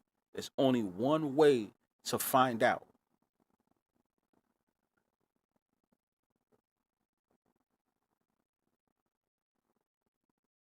Dancing Poppy says the halftime show is whack this year, right? Do they bring out Cardi B? I mean, Cardi B does have a song with your man, right? What's his name? BB. I'm not me personally. I'm not calling no other man no Bad Bunny. Are you fucking serious? That's just me personally. I never understood that, but I'm not calling no man that. Because when I think about the term Bad Bunny, I think about a woman. The word when we use the word bad, we're talking about a woman, right? Damn, she bad. When you talk about Bunny, you think of what? A woman, Bunny, because most there's women that call themselves Bunny. Now I'm not trying to be funny and all that, but I'm not me personally. I'm not calling no other man Bad Bunny. I'm not doing that. I'm not doing that. So, but yeah, him. I think Cardi B will probably come out because it's funny that Cardi B obviously is gonna be there because of Stephon Diggs, but she has a hit. They have a hit record together. You know, I don't know. I don't know. I think there's too much money on the Hawks. I got to do some investigating on that. I'm hearing a lot of different conflicted stories, but I the public is more on the Hawks than they are the Patriots. You are definitely right on that, Ma. You definitely right on that one. So I can't even lie. You are. This Grove says, I think the halftime show is the entertainment. I think the game is gonna be low double digits boring. See what I'm saying? There's a lot of people that think it's gonna be boring, man. Let's cut the bullshit. That's what I'm saying. Like, you gotta have something fun. It has to be something in this Super Bowl to entertain us. The game itself, that is. It has to be something going on in the game to excite us. Because this is some bullshit, right? For the matchup. That's why we have to keep our eyes open when it comes to any stories of any players. That's what I want you guys to do. Any stories of like this person getting hurt or this person having a disagreement with another coach or something. Be careful. They're gonna have to make it exciting. Drake May, Dan Marino, they can be they still have the same initials. I don't know if they have him being like Dan Marino, They would have to fix his image up, at least to be the same, you know. I see a lot of you guys saying public all over Seattle.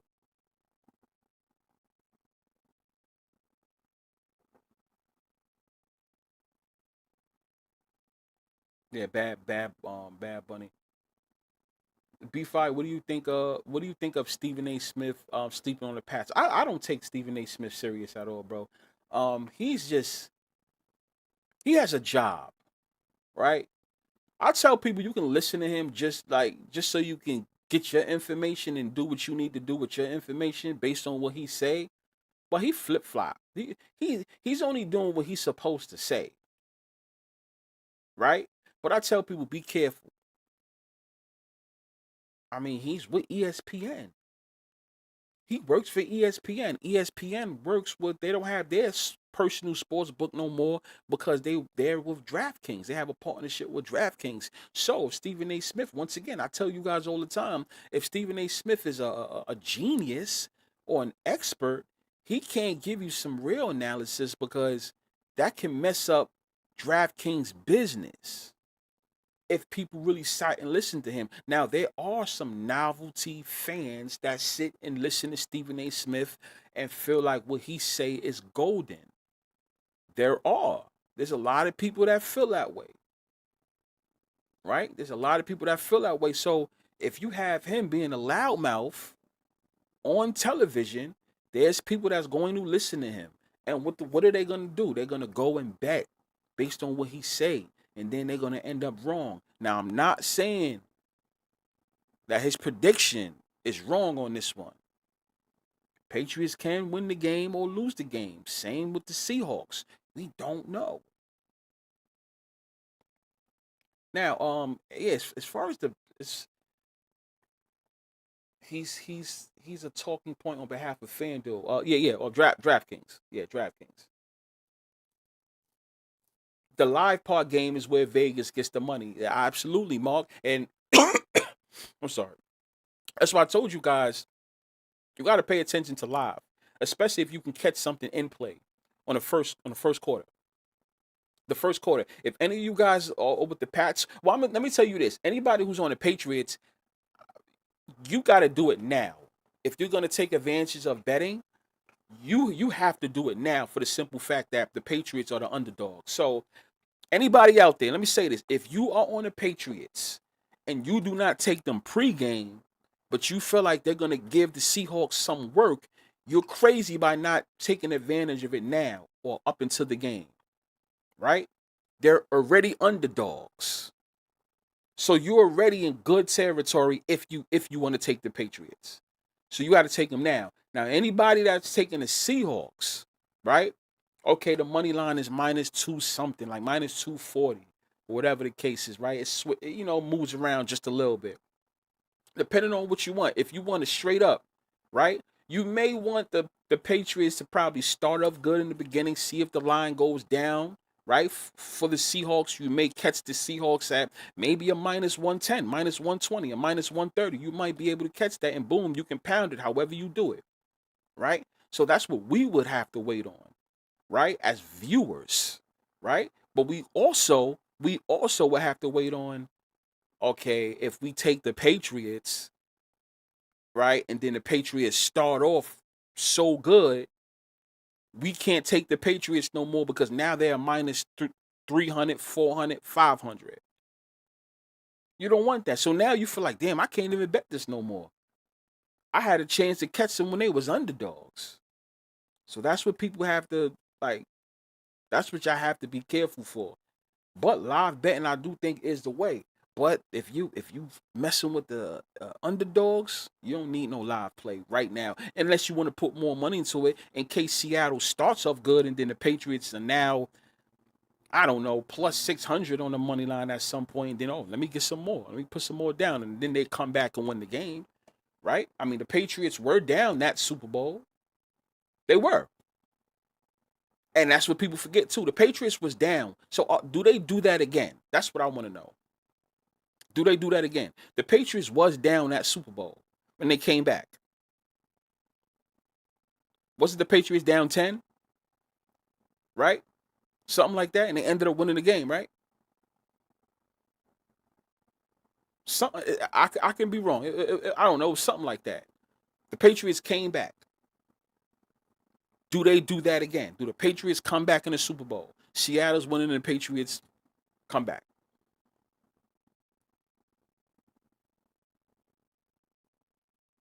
Yes, and the Pats were down 10. Thank you, my guy. Yeah, they were down 10. I know I'm not tripping. They were down 10. I remember that. I remember I was a Patriots fan. 20 yeah, 24 to 14.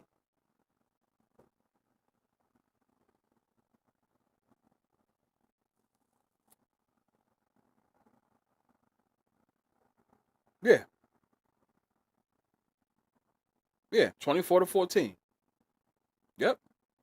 Ironically, 14 and 4. And then they end up scoring 14 more points to actually win the game. Right?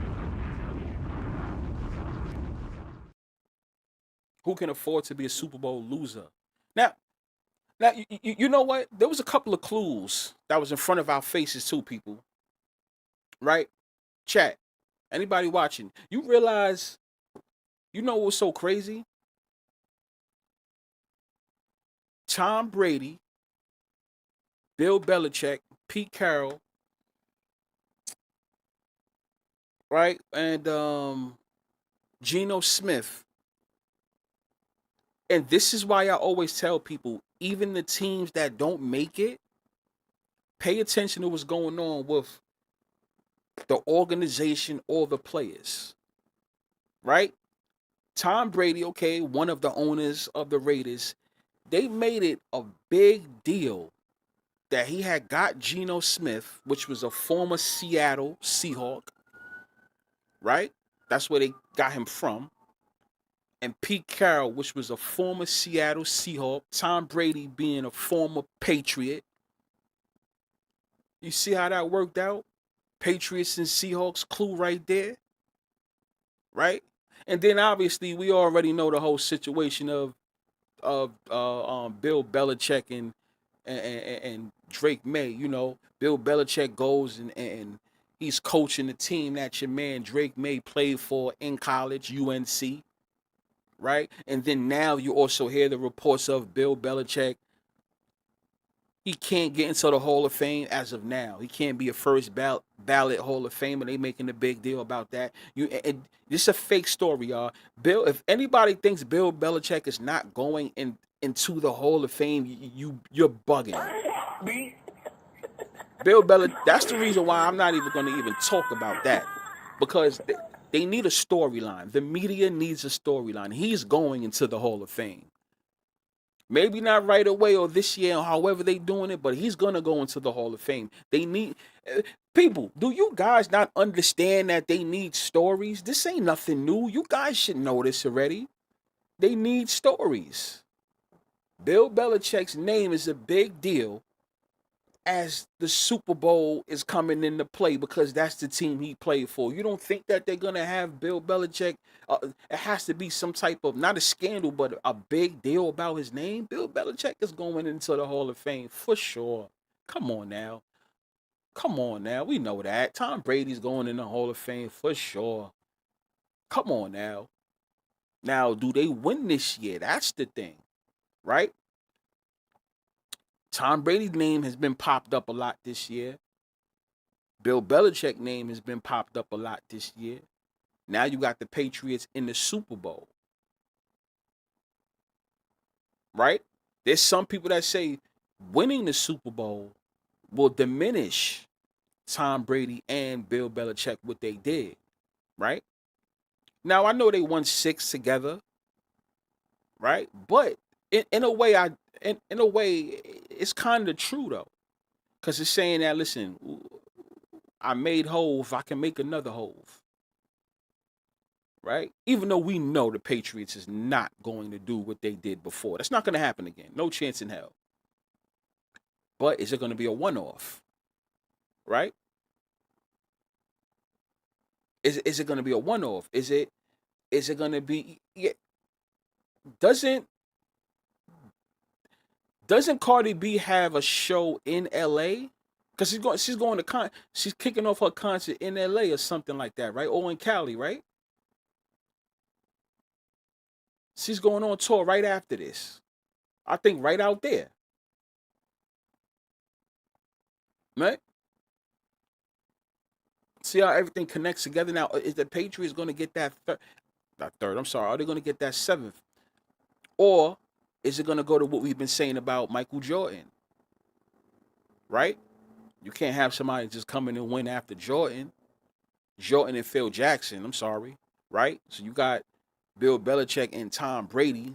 Somebody else gets to come in and win the Super Bowl, right? Are they going to let the Patriots win the Super Bowl? I mean, the Patriots do have a lot of not they have a lot of off the field type of troubles, right? Robert Kraft had an off the field situation that I think Tom Brady's last year, something like that, right? He had an off the field situation. Stephon Diggs is having off the field situations, right? You're gonna let the Patriots win?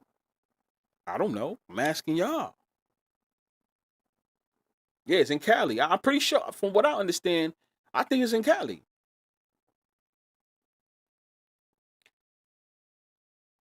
I don't think they win. I don't think that's the new dynasty. They're not gonna do that. They can't do that again.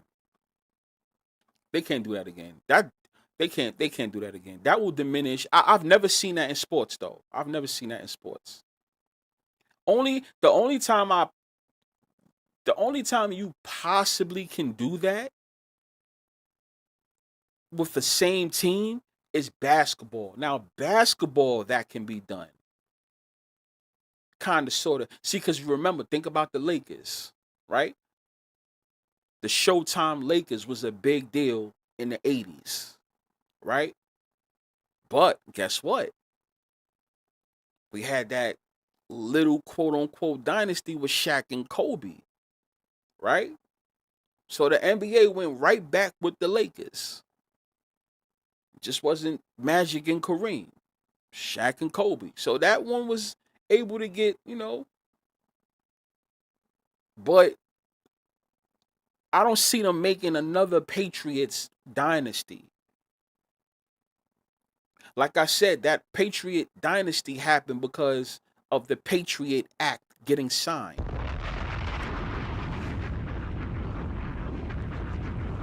And remember, the USA was on some fighting back on terrorism. Remember, that's what the whole Patriot Act was for, right? So they made a big deal about that. And remember, since 9/11, how everything changed and how everything was different. And ironically, the Patriots was a dynasty around that whole time. They had a 10-year hiatus and went back into it. But we're never gonna see that again like that. We ain't going with sports betting growing and being the way it is now, we're not gonna see that again. Because if that's the case, all you guys gotta do is just bet all your money on the Patriots. Do you really think the sports books is gonna let something like that happen? Are you fucking serious?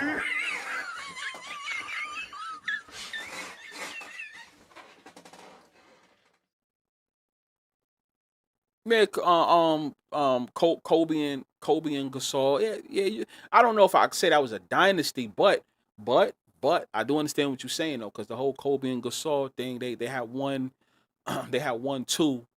You had the Lakers going to 3 straight championships: 2008, 2009, 2010. They lost to Boston the first time. Then they had the Magic and won, and then they had Boston again, and they had one. So yeah, I understand that, right? And both of those times was with Phil Jackson. The one in the early 2000s, and also the one in 2008, 9, and 10 with Phil Jackson, right? So yeah, I don't see the Patriots being another dynasty again. And not only that, guys, you know the Patriots, they had got that new Tom Brady statue in August, right? It was in August they had got that.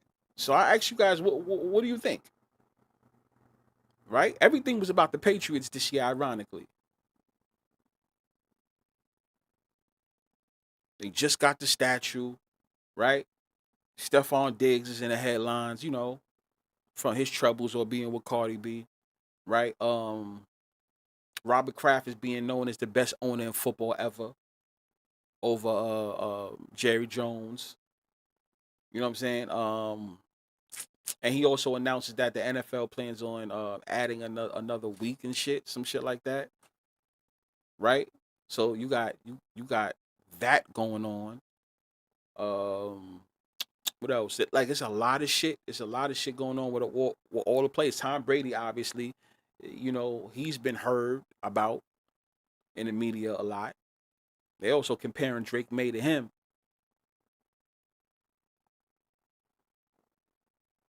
I see a lot of people have Seattle. A lot of people got the Patriots. To me, honestly, I think it's 50-50. Right? I'm not sitting here like I don't have no computer to do no stats to figure out because I'm only speaking to you guys in the chat, but I'm talking about in general from what I'm seeing, like, and from what I'm hearing, it seems 50-50 with the people.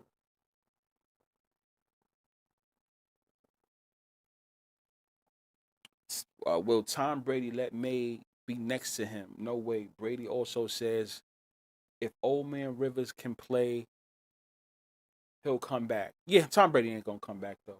I don't think he's gonna come back. Jerry Jones said he wants to catch Kraft. Wait. Jerry Jones said he wants to catch Kraft in rings. Jerry Jones said he wants to catch Kraft in rings. Imagine if the gap widens. I don't. How many rings does Jerry Jones have? How many rings does Jerry Jones got? You got three. You got three, two, right? Or some shit like that. How many rings Jerry Jones got? Because Kraft got six.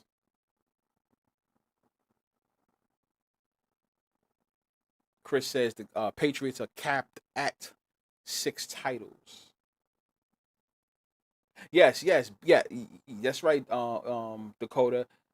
The Seahawks have a player called Kobe Bryant, and this is ain't this year? Isn't this officially 6 years since Kobe Bryant passed away? Right? Jerry got three. Here you go. Yeah, Jerry got Jerry got three. Okay, yeah, I figured that. He had got three when he bought the Cowboys. He got three rings. Robert Kraft got six. So, I mean, Jerry Jones has to stay alive. To be honest with you, they both got to stay alive if they're trying to chase each other. I mean, well, if Jerry's trying to chase him, yeah, Kraft and Goodell. Of course, they got people. You guys do know the owners own the NFL. That's the reason why I say the things that I say. As a collective, all the owners own a share of the NFL. That's why when these conversations is being had, don't think that every team owner gets something out of every season, from the worst team to the best team. Every team can't win the Super Bowl, so you'll have those owners that can raise that trophy. You have those owners that won't raise that trophy, but they'll get the draft pick, right, which brings them attention. They'll get sports betting is a big deal. You don't think they're getting a piece of all of that, right? Every owner is good. From the worst, the team that you don't like or you think that keep failing, in your eyes they keep failing. In their eyes, they're not failing. The Browns don't go nowhere, right? The Browns don't go nowhere. Look at them. Look at the Browns. They get a lot of attention. Just get some draft picks. Get the number one draft pick or number two draft pick, right? Have a popular player there, a popular coach there. It's still bringing them money and still bringing them attention, right? So everybody gets a piece of that pie. Everybody gets a piece of the pie. That's why I tell people, listen, don't put your heart into it too much. Don't put your heart into it because no, not me, but you don't want to be a laughing stock. They sitting there laughing at you, you going hard at this, believing everything, and they like, yo, we ain't winning. We're not winning. We're not winning. Look at this person believing what's going on. We have no chance of winning. You know. So somebody asked me to share who was my favorite team. Right? Like, oh, who was your favorite team? You know, back when you thought football, when you thought sports was real. You know, who was your favorite team? Well, everybody knows who my favorite team was. That's why I said, like, and they back in the Super Bowl. I could just be on some cocky shit like, yo, they're back. They're back. But nah, I ain't like that. But, you know, it's a little something, you know. I see it there. It was, you know, right there. Right there. I see it. That was my favorite team. That was my favorite team right there. Patriots. New England Patriots was my favorite team at the time. See the number 12 jersey. I had that. You know? What else? Boom. Number 12 jersey. Another one. Similar picture, but yeah. Listen, I was a Patriots fan. I was a Patriots fan. So I was always on the good end of the stick. We won a lot. That was back when I was saying we. We won a lot. I was a Patriots fan. Couldn't tell me nothing. Couldn't tell me nothing. All right? You couldn't tell me nothing. I was used to winning.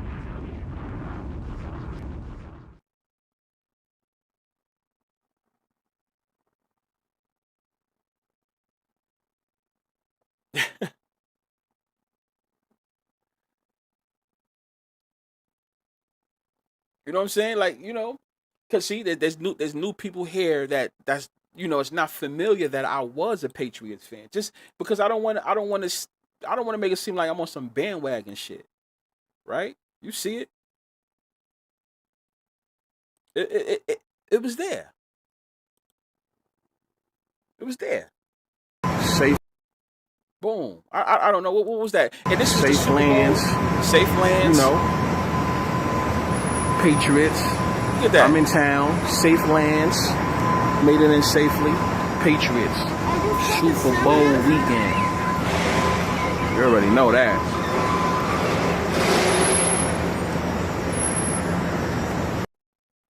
So look, soup. I'm going hard on Super Bowls. Look at that.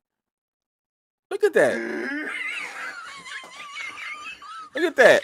You see, I had every jersey, all fresh ones, all fresh ones. And it's funny we have the Patriots in the Super Bowl. Look at that, boom. Look. I just,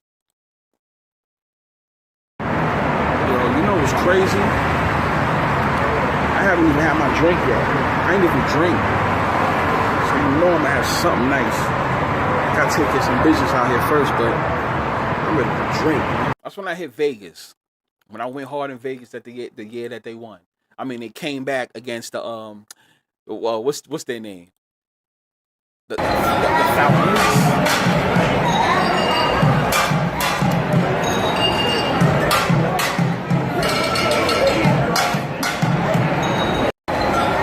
Like I don't want nobody to think, oh, you jumping on the bandwagon. No, this is.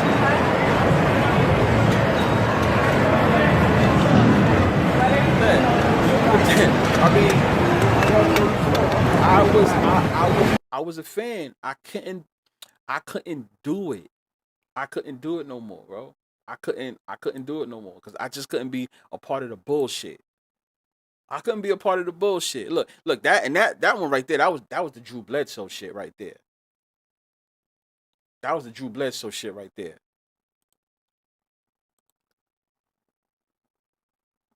That one right. That was the day of the Super Bowl when they had came back. I love that shit. This Super Bowl.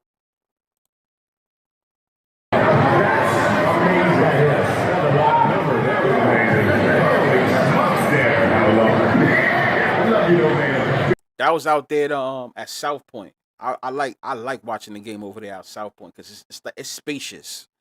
Who's gonna be in Vegas for the Super Bowl? Let me know. Who's out there in Vegas? Look at that. Look at that. I remember that. Come on now. I was a part of this. I was a part of this shit. But this would be the first time in years I will not be on no Patriots like bandwagon. This would be the first year I won't be on the Patriots bandwagon. That doesn't exist this year. NFL's bad. It's not fun. It's not fun. It's not fun. So, but like this besides the NFL, like the Super Bowl events, I'll be rocking with in Vegas and shit like that. My eyes on the prize, definitely going live and all that shit. But yeah, so it's all rigged. That's why I had to get off the wagon, y'all. I'm only saying this just to be transparent. This is the reason why I don't do all that shit. I can't do all that. It's not real. It's not real. Even though I was on the winning side with the Patriots, it still didn't feel right when I had to let it go. I'm like, yo, this don't feel right because realistically in real games, this is not how it goes. Right? The Falcons they don't lose a game like that for real. First off, the Falcons didn't even really go up like that for real because it was the Patriots that had to let them get up like that. Nothing about the game was real. Absolutely nothing. We don't even really know who was the better quarterback. We don't know who was the better defense. We don't know who was the better player. So what I look like doing all that, putting on the jerseys and rooting for somebody when I can't even really tell you if the game was really real, who's actually better. I can't sit there and tell you Tom Brady was really the GOAT. I would tell you that back then, but I'm not telling you that now. You know what I'm saying? That's why I tell people, you have to get off of it. There's nothing wrong with getting off. There's nothing wrong with getting off. Nah, I don't think they're good, bro. I got to get off of this. There's nothing wrong with that. I got off. I don't feel bad about it. I look at this as business. And business and entertainment. Entertainment and business. However you want to look at it. Which one you want to put first.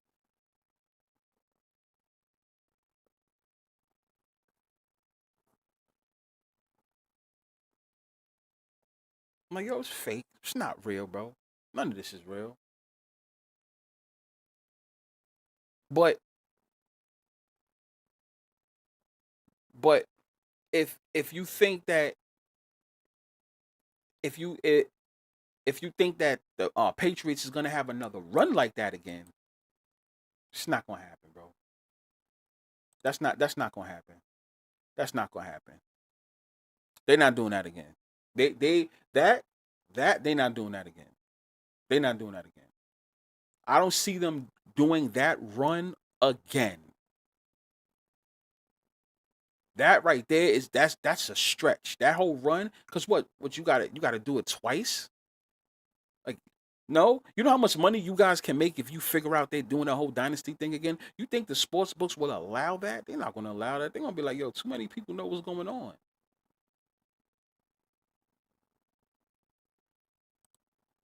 I was bro, look, it got to the look, boom. You couldn't tell me. You see that right there? Look at that. What is that? What is that? What is that? That's a fresh Tom Brady college jersey, a real one, a fresh college. And I remember when lids, the lids they did his jersey. They had Aaron Rodgers college jersey and goddamn, who else was it? It was another player's college jersey. They had it on the lids website, fresh one. I copped the Tom Brady Michigan jersey. You know what I'm saying? You gotta say Tom Brady Michigan jersey. That's I'm telling you, that's how real it was. Are you fucking serious? That's how this is how real it was. Now I'm only being transparent to let you guys know, right? For anyone who's new to me, I say the things I say, but understand I was once in that boat. I was. I'm not gonna sit here and act like, oh, y'all niggas is crazy and all that. No, I understand. I was once in that boat. Had to get off of it because it's like, yo, it's not. This is not realistic.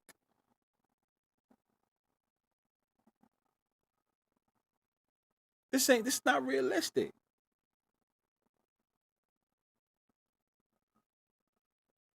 Get off of that joint. You know what I'm saying? So I mean, that's what that was. Now, and I know some people in the chat saying the Patriots is stuck on 6 rings.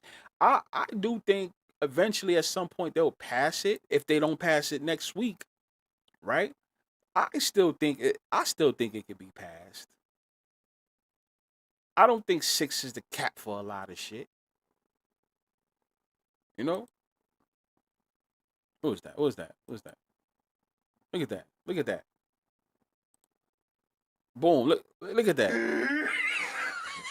Look at that. Patriots hoodie with the hat. You see you see it, right? Y'all see that shit, right? Look at that. This the that limited Tom Brady's Patriots jersey. That shit. This one.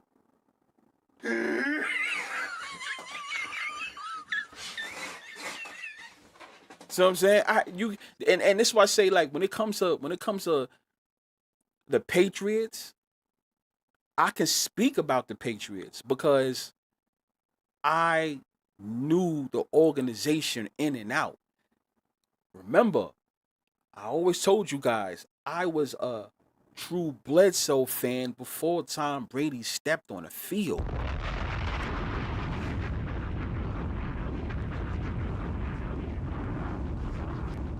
I had a Drew Bledsoe jersey back then. I had that.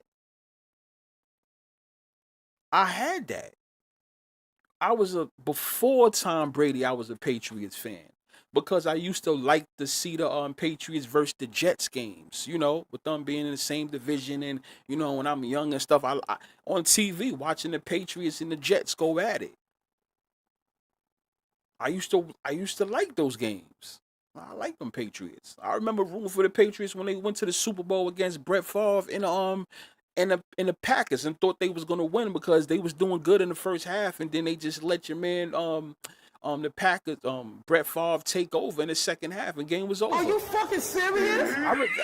When it comes to the Pats organization, bro, I can tell you the Pats organization in and out.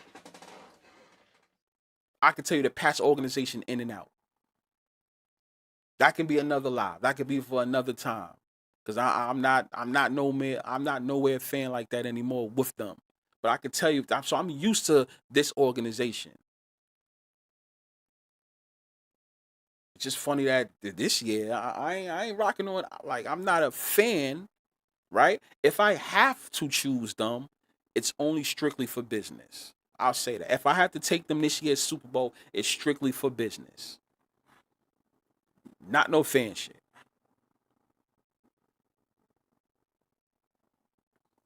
Yeah. The Patriots and the Steelers wars. That was the fun wars. Yeah. Mahomes is capped at 4. Absolutely. Absolutely. Absolutely. You just heard Fire say he won't win 6. He'll get 4. Nacho. Yeah. I said 4. Yeah. I don't think Patrick Mahomes is getting 4. Patrick Mahomes is getting 4. Yeah, I've said that. You guys know that he's capping off at 4 to me because for those that don't know, I'll tell you simple. Patrick Mahomes is going to get the Steph Curry treatment. Him and Steph Curry is one of the same. Him and Brady's not one of the same. Patrick Mahomes and Steph Curry and Tom Brady are one of the same. Steph Curry and Patrick Mahomes are one of the same. And I told people that that's how it's going to be. Steph Curry ends with 4. Patrick Mahomes is going to end with 4. Right? If anybody wants to hear me speak about that more, Go down to my one of my lives where I said Patrick Mahomes and Steph Curry career is the same. I broke it down. Right? They are one and the same. Steph Curry and Patrick Mahomes is the same. They are one and the same. Don't even let me get started with that. Their career is the same. They're doing their career the same exact way. If people don't even for those that in the chat, right, or for those that's watching, you probably don't even know that Patrick Mahomes and Steph Curry, their careers is the same exact way. They do it the same exact way. Chat, my guys, am I right or wrong? You guys seen me break that down, right? You guys seen me break that down. For those that don't know, can I say it to you? Can I say it to you one more time? Right? Can I say it to you one more time? Steph Curry's career. Steph Curry's career. Let's go by it. Let's go by it, right? His first NFL final, his first NBA finals. What happened? He won, right? Steph Curry's second finals, he lost, right? His third, he won. His fourth, he won. So he went back to back, right? His fifth NBA appearance, NBA finals appearance, he lost, right? On his fifth. The very next year, he got injured. And then for his sixth appearance, he had one. Now, sound familiar, right? Let me tell you why it sounds familiar. Look at Mahomes. Mahomes' first Super Bowl, he won. His second Super Bowl, he lost. His third and his fourth, he won, going back to back. His fifth, he lost. The very next year, what happened? He got injured. Are you fucking serious? It's the same thing as Steph Curry. The same thing. Steph Curry and Patrick Mahomes is the same thing. Their first championship won, second lost, their third, fourth, they won going back to back, their fifth, they lost. And then after that fifth, the very next year, they both get injured. Boom. Now, Steph Curry, on his sixth, he had one. So, if we go by that, there's a chance that Patrick Mahomes will win the Super Bowl when he goes back. Depending on how the story is. Now, what I'm saying, if that just doesn't go out and become mainstream, I'll tell you this. If Patrick, depending on what the situation is looking like, let me say that. Depending on what the situation is looking like, I can see the Chiefs having a mid-year, right? Something like a mid-year.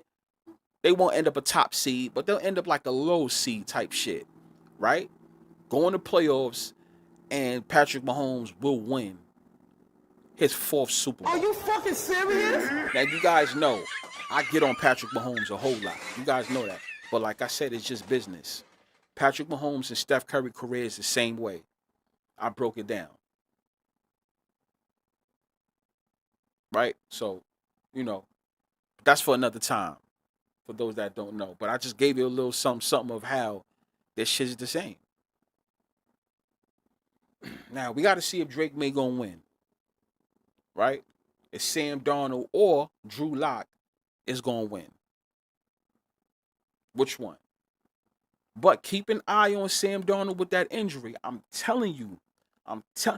Let's you're gonna hear about his injury.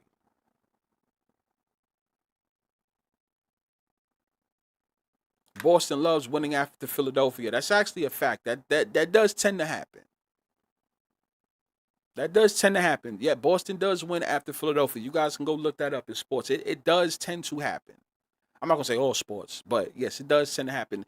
Football does have that trend, but we need to see if NFL knows that everybody's hip to that.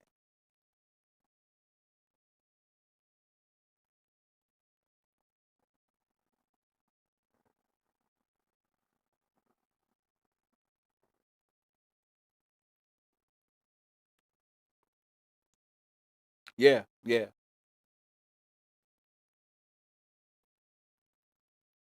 Numbers are strong for Mahomes to eclipse 4. I cannot just look at the lone Steph narrative. That's fair. That's fair. I'm like I said.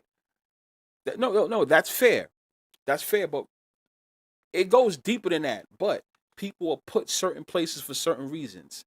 I'm looking at Steph Curry's career with Patrick Mahomes. That's how I'm doing it. I'm putting that together. I don't expect anybody to, like I said, they don't have to agree with me, but I just know that for all my years of experience, most things that I have called, it actually happened on how I see sports. I see sports directly in front of me, and I see what they're doing. That's what they're gonna do. That's what they're gonna do. That's how they're gonna do him. That's how they're gonna do that. That's how I see it. And another reason why I stuck on 4, Patrick Mahomes getting 4, is I don't see them letting Patrick Mahomes pass Joe Montana. I could see them getting tied together, but I don't see them letting Patrick Mahomes pass Joe Montana. Joe Montana is still a big deal in football, because they like to go past history, right? So if every new face comes and just passes Joe Montana, so that means those glory years of the 49ers, right? Jerry Rice, I don't see it. I don't see them letting it happen, right? Just like you notice how the Dolphins had that perfect season, and that was fucking a long time ago, right? To this day, you notice the NFL has not let nobody pass the Dolphins' perfect season yet, right? They fooled everybody. They fooled me too with the whole Patriots being perfect until the last game, right? You ain't passing that Miami Dolphins season, that perfect season. No. I don't see a whole bunch of quarterbacks that's going to become the face of the league just past Joe Montana like that. Matter of fact, I guarantee you that's not going to happen. I guarantee. Tom Brady, that's enough. But we're not going to sit here and just let a whole bunch of players come in and pass Joe Montana. That's not going to happen. It's not going to happen. And matter of fact, I did that show 2 years ago for anybody that was rocking with me 2 years ago. It's still up there. It's still up there. Patrick Mahomes is below Joe Montana. That's the name of the top. That's the name of the live. Patrick Mahomes is below Joe Montana. Wait, so you seeing Mahomes winning without Reed? He has dipped without Tyreek. Personally, I don't see it. Yes, I do see it. Absolutely, I do see it because yeah, absolutely, I do see it because Patrick Mahomes is the face. Andy Reid's the coach. Patrick Mahomes is the face. At the end of the day, it's about the face. It ain't about Patrick. It ain't about Andy Reid. It ain't about Andy Reid at all. Not about Andy Reid at all. It's about Patrick Mahomes. Patrick Mahomes will get another ring. He will get another ring. It doesn't have to be. Andy Reid don't have to be there. It's not about him. Just like it wasn't about Bill Belichick. When everybody made that whole discussion about who is it, Tom Brady or Bill Belichick, but guess what happened? Tom Brady went. The NFL made sure Tom Brady went and go get another Super Bowl without Bill Belichick. It ain't about him. It ain't about him. It's not about Andy Reid. It ain't about Andy Reid. Patrick Mahomes is the one on the field. Let's keep it 100. Fans are not looking to see Andy Reid. They're looking to see Patrick Mahomes. They're not looking for Andy Reid. Let's just keep it 100. They always like to put the coach in there to seem like he's some big deal. He's not the one that's on the field. Patrick Mahomes is going to, if Andy, depending on when he retires. See, that's another thing, right? Because he's still currently active. But whenever he retires, Patrick Mahomes is going to win a Super Bowl. His next Super Bowl he does win, they're not going to stop him just because Andy Reid's there. That's not happening. They're not going to let that happen. Nah, they're not going to let that happen. I'm telling you, even though Steve Kerr stood with the Warriors, I'm telling you, they're going to do the same thing. Just in time.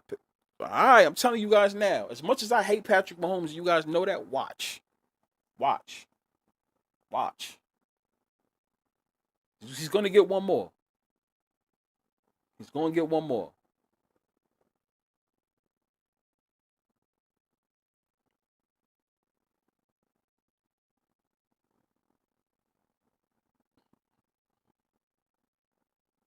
Yeah, yeah. The too much stock was put into Patrick Mahomes, bro. I don't see because now okay, so who's gonna be the face now? Because with the way the NFL does things, you remember they put up a new face. That's how the NFL does things. They get a new face ready. So now that they're done with Patrick Mahomes, who's next? Patrick Mahomes may go on a little run to where he don't win shit, duh. But who's next now? Based on what they're doing now, who's next? Who's next? Who's next right now? Because remember, they have to prop that person up now. When Patrick Mahomes was propped up, that was the season when he scored what 50 touchdowns. Who's the new player that the NFL is propping up right now? And what did that player do this year that was so outstanding for the NFL to prop him as the new guy?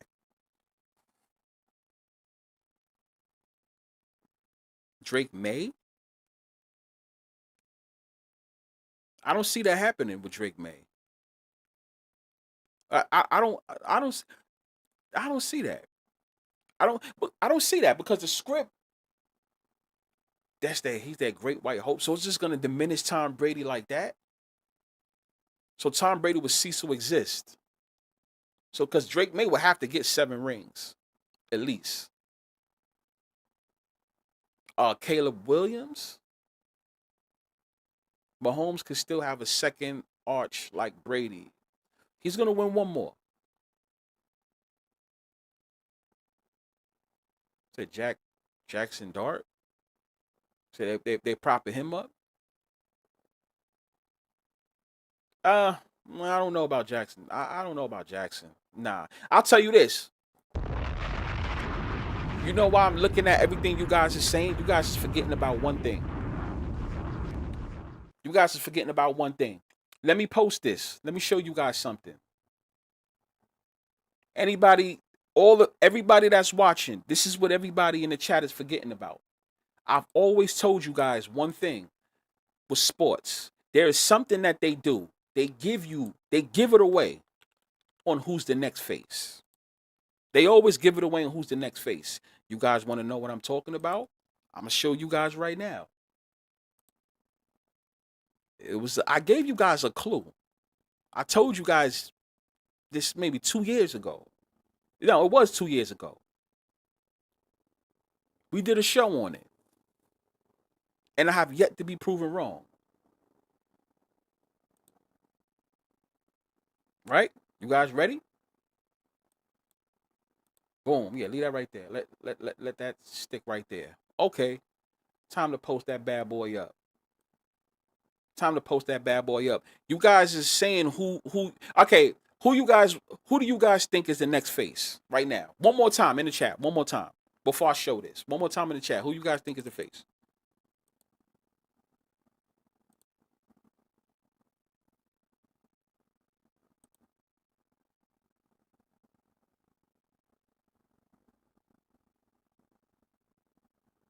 And by the way, Peyton Manning was never the face either.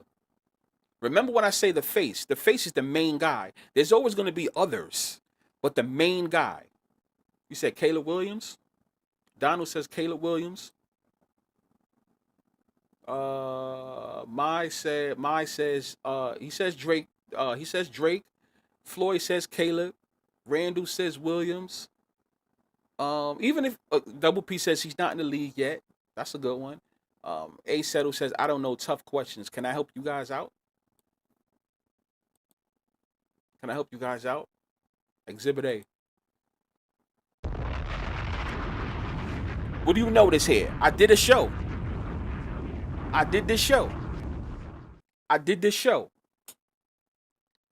What did I always tell you guys? In sports, it's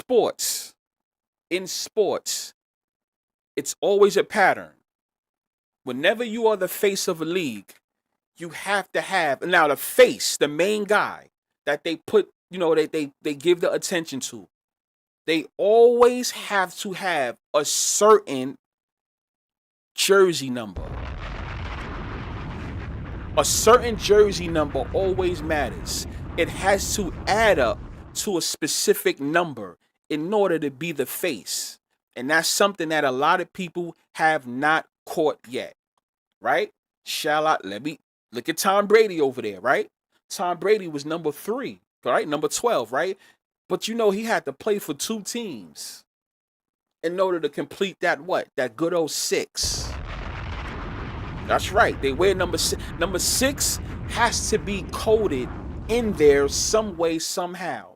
Tom Brady, or 3 at best, right? But Tom Brady played for 2 teams, right? At number 12, right? 3 and 3. That solidifies his 6 when he's all said and done, right? The face has to be number 6 or have 6 be involved when it's all said and done. LeBron James, face of the league. We all know that, right? Miami, he was number 6. He was number 23, still is number 23. 2 times 3 is what? It's 6. Michael Jordan, we don't even need to go there. Michael Jordan is what? Michael Jordan is what? Michael Jordan 23, right? Right? Magic Johnson, 32. 3 times 2 is what? 6. Him and Larry Bird was number 33. I mean, him and Larry Bird was a face. Bird was 33, Johnson was 32. Kobe Bryant, at a point when there was a lot of attention on him, what? He was number 24. 2 plus 4 is what? That's 6. Patrick Mahomes currently is the guy right now. What is he? He's 15. 1 plus 5 is what? That's 6. No. Caleb Williams is 18 though. There's the you can divide that, right? But he's just strictly 18. There's no like multiplication or you add it or no. He's number 18. Caleb Williams won't be no face of the league. That absolutely positively won't not be no face of the league. The chosen one is always going to come into the NFL with a jersey number that can give you at worst a 3, at worst. But when it's all said and done, 6 is the number that the face of the league usually has. To be the main guy, you have to have that. You have to have that. Now I know a lot of people don't want to believe that, but the facts is right in front of you. Think about faces of the league, not the guys who was good and shit like that. I'm talking about the face. The face, the actual face of the league. When it's all said and done, the number 6 has to be involved with him before it's all said and done. They even had to do it with Tom Brady. Tom Brady had to play with 2 teams as a number 12 in order to be considered the GOAT when it was all said and done.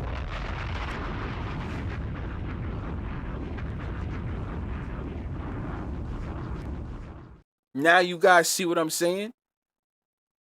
Pay attention to any player that gets into the NFL. Let's wait till he gets into the NFL. Because let's keep it 100. Tom Brady wasn't number 12 in college. He was number 10. You know, Patrick Mahomes wasn't number 15 in college, right? He was like number 15. You know what I'm saying? Like LeBron, the whole 23 thing, you already know. They already had that plan for him from the get-go, right? Pay attention to the pattern, y'all.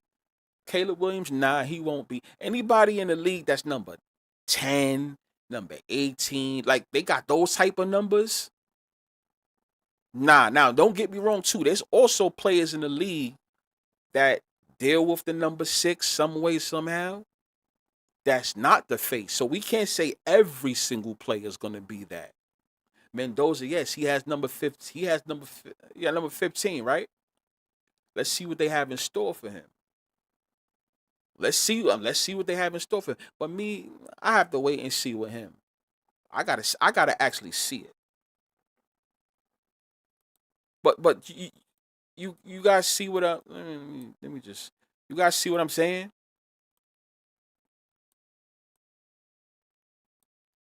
And that's what I want to let you guys know. We did this show. We did this 2 years ago.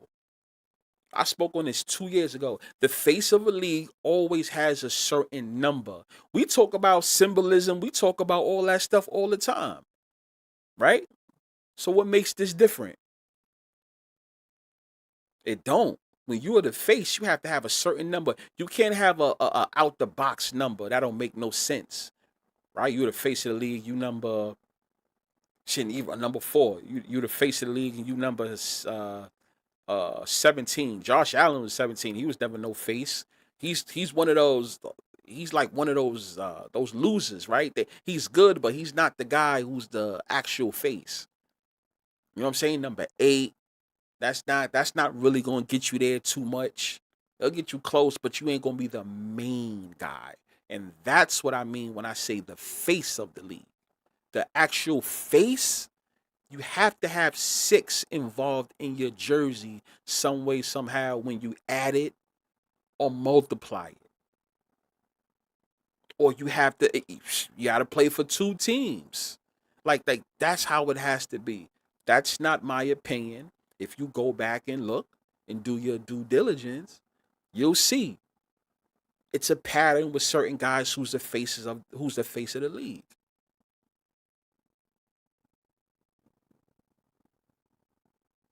You know what I'm saying? That's that's what the actual face. Like we talking about guy, the main guy, and also the main guy is going to have multiple rings. See, I heard Brett Favre. I can't say Brett Favre was ever the face. Brett Favre only has 1 Super Bowl. So, faces of the league, right? Faces of the league is going to have multiple rings. They're going to have multiple rings. They're the main guy. The main guy has to have multiple rings. That's what I see. That's what I want you guys to understand.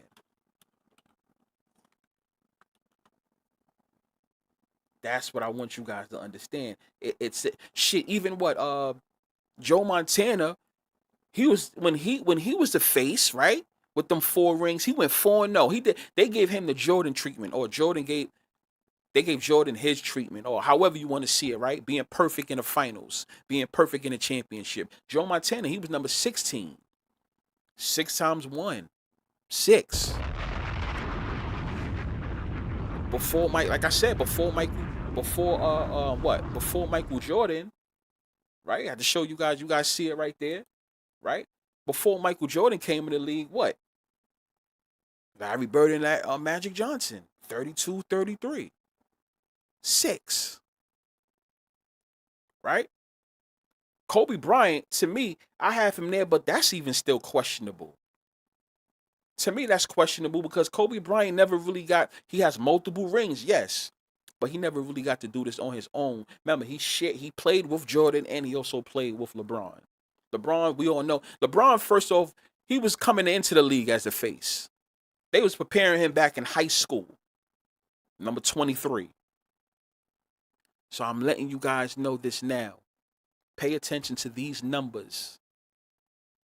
Anybody that gets drafted and they talk about that has a certain jersey number, that's the face.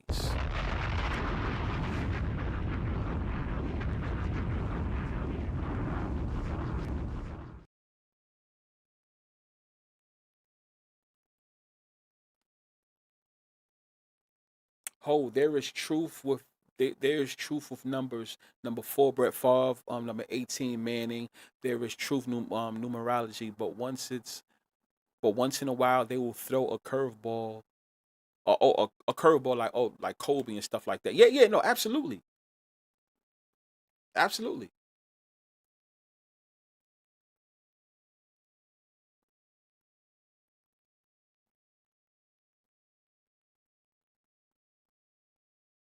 All the guys that you guys are saying, no. Is it true that they won't win a Super Bowl or anything like that? No. That's not what I'm saying. No. Let's get this straight. I'm not saying that these guys won't win no Super Bowl. Let's change that. I'm not saying that at all. I'm talking about the face, the main guy, right? We're talking about the main guy, like the main guy. They have that final boss is what I'm saying. Patrick Mahomes is known as a final boss. You see, they make a big deal about him even when he's injured. Tom Brady, a final boss. LeBron James, known as a final boss. Michael Jordan, known as a final boss, right? Larry Bird in the East, known as a final boss. Magic Johnson, with the Lakers known as the final boss. You you guys get what I'm saying when I say the face? Not the guy that's gonna have success. There's a lot of guys who's gonna have success, but if you talk about the main guy, you gotta have number 6 involved in your jersey number some way, somehow. Or the number 3, and you go to 2 teams and that 3 can solidify a 6.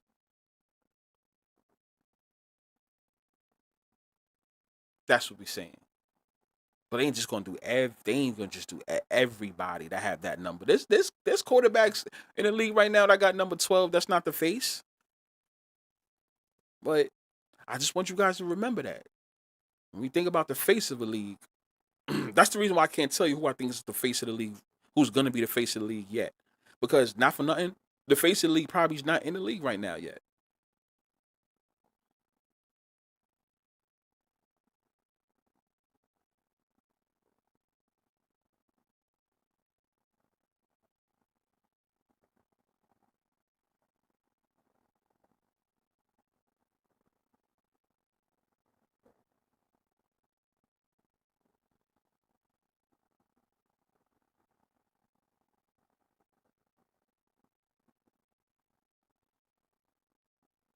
I'm reading the comments. So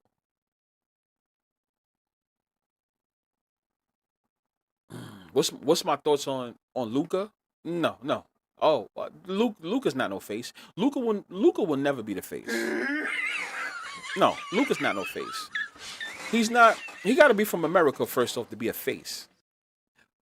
It will always be that way, right? I know there's a lot of international players in the league now.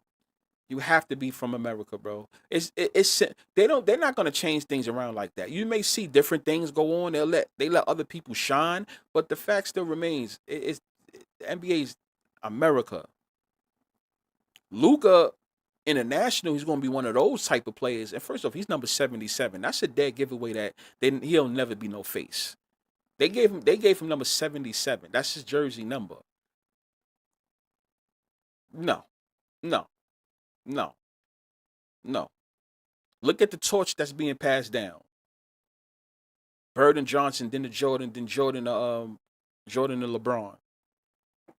All their numbers is damn near identical. And Luca's not from America, and Luca's he should have had a ring by now at least.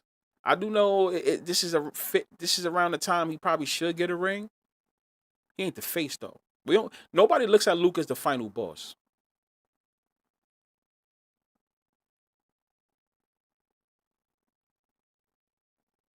Yeah. But Mahomes ain't getting no. Mahomes ain't getting no 7. No, no. Mahomes ain't getting no 7.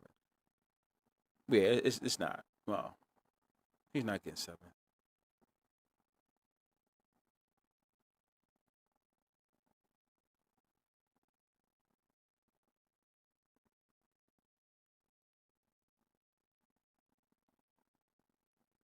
See a lot of So I'm looking at the chat. So May versus the Super Bowl is gonna be interesting. See a lot of people. It's gonna be an interesting Super Bowl. Yeah, I think 4.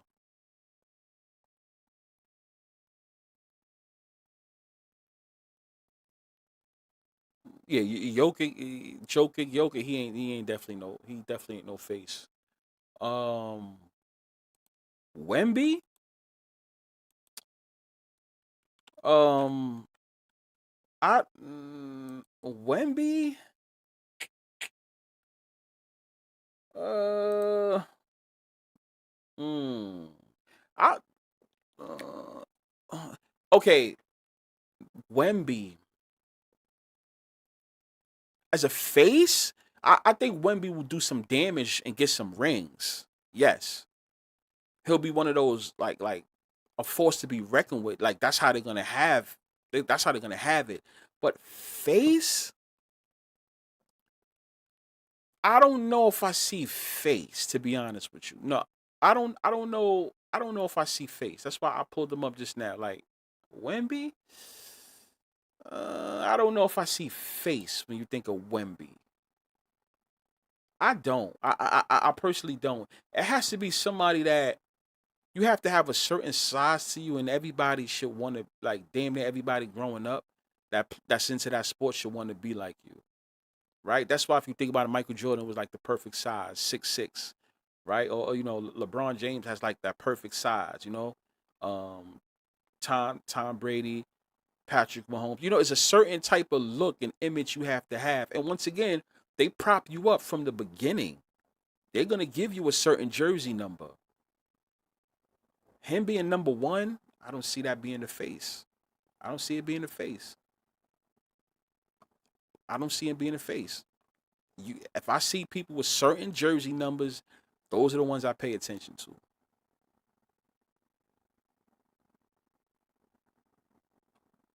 Yeah, Joe Burrow. Nah, yeah, Joe Burrow was just he was a prop. He's a prop. Yeah, he was a prop.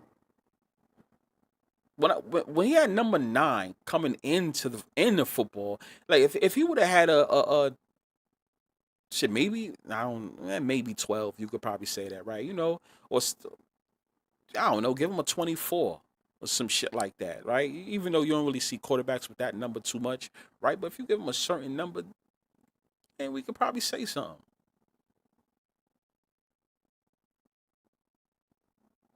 I agree. I don't think there's going to be another face as long as Mahomes is playing. When Mahomes is almost out his door, that's when the new face comes in, or that's when the new face is going to be propped up. Right now, we are in a parity league. This is the parity league. Yeah, this team will win, then this team will win, then this team will win. That's what that is.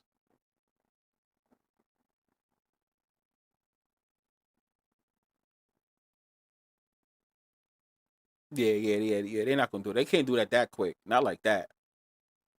Yeah, he's still the main guy.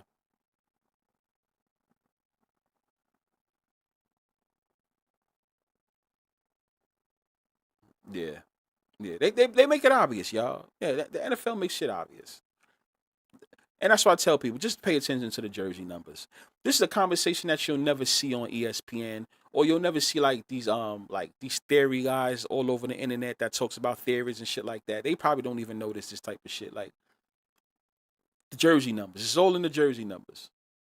Curry? No. Curry had a good supporting role. Remember, there's a lot of guys that have great supporting roles, and I think that's what we're confused by.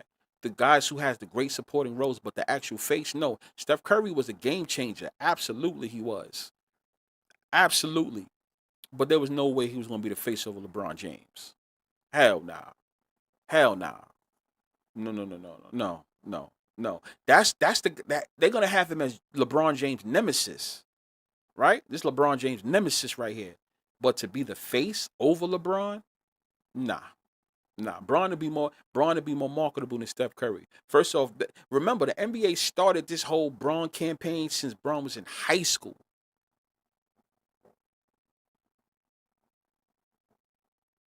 Yeah, he was behind Braun, exactly.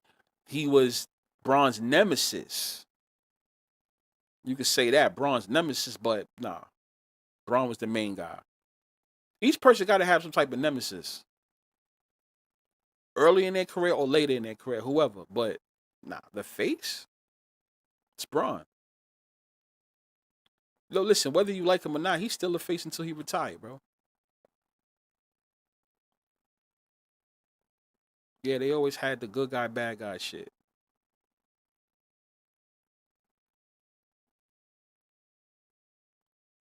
I said Scotty Barnes. Are you fucking serious? That guy's crazy in the chat. So yeah, yo, this been a good one. I'm gonna go get me something to eat and shit like that. Finish doing some research and shit like that. I'm gonna be on Twitter. Number 4, Scotty Barnes and the Raptors. Yeah, hell nah. I'm gonna go get me something to eat and shit like that. This was a good chat. So I want you guys to remember. Hopefully we won't have to go back to this and Sam Darnold doesn't get hurt, right? But this is something to pay attention to because we will go back to this live if your man Sam Darnold does get hurt. And I'm gonna pop my shit. But Till then, now we're gonna go into the next live. We're gonna go into the Patriots, right? So a lot of you guys, I see you guys is on the Patriots too. So you may want to join tomorrow's live. Is it set for the Patriots to win the Super Bowl in the next coming couple days, right? Next 11 days or whatever it is. We got 11, 12 days we got. Is it the Patriots' time? Number 7, what does that mean for Brady? What does that mean for Belichick? So we're going to have that conversation tomorrow. So, is it rigged? Is it scripted? Is it fixed? I don't know. You tell me. See y'all tomorrow.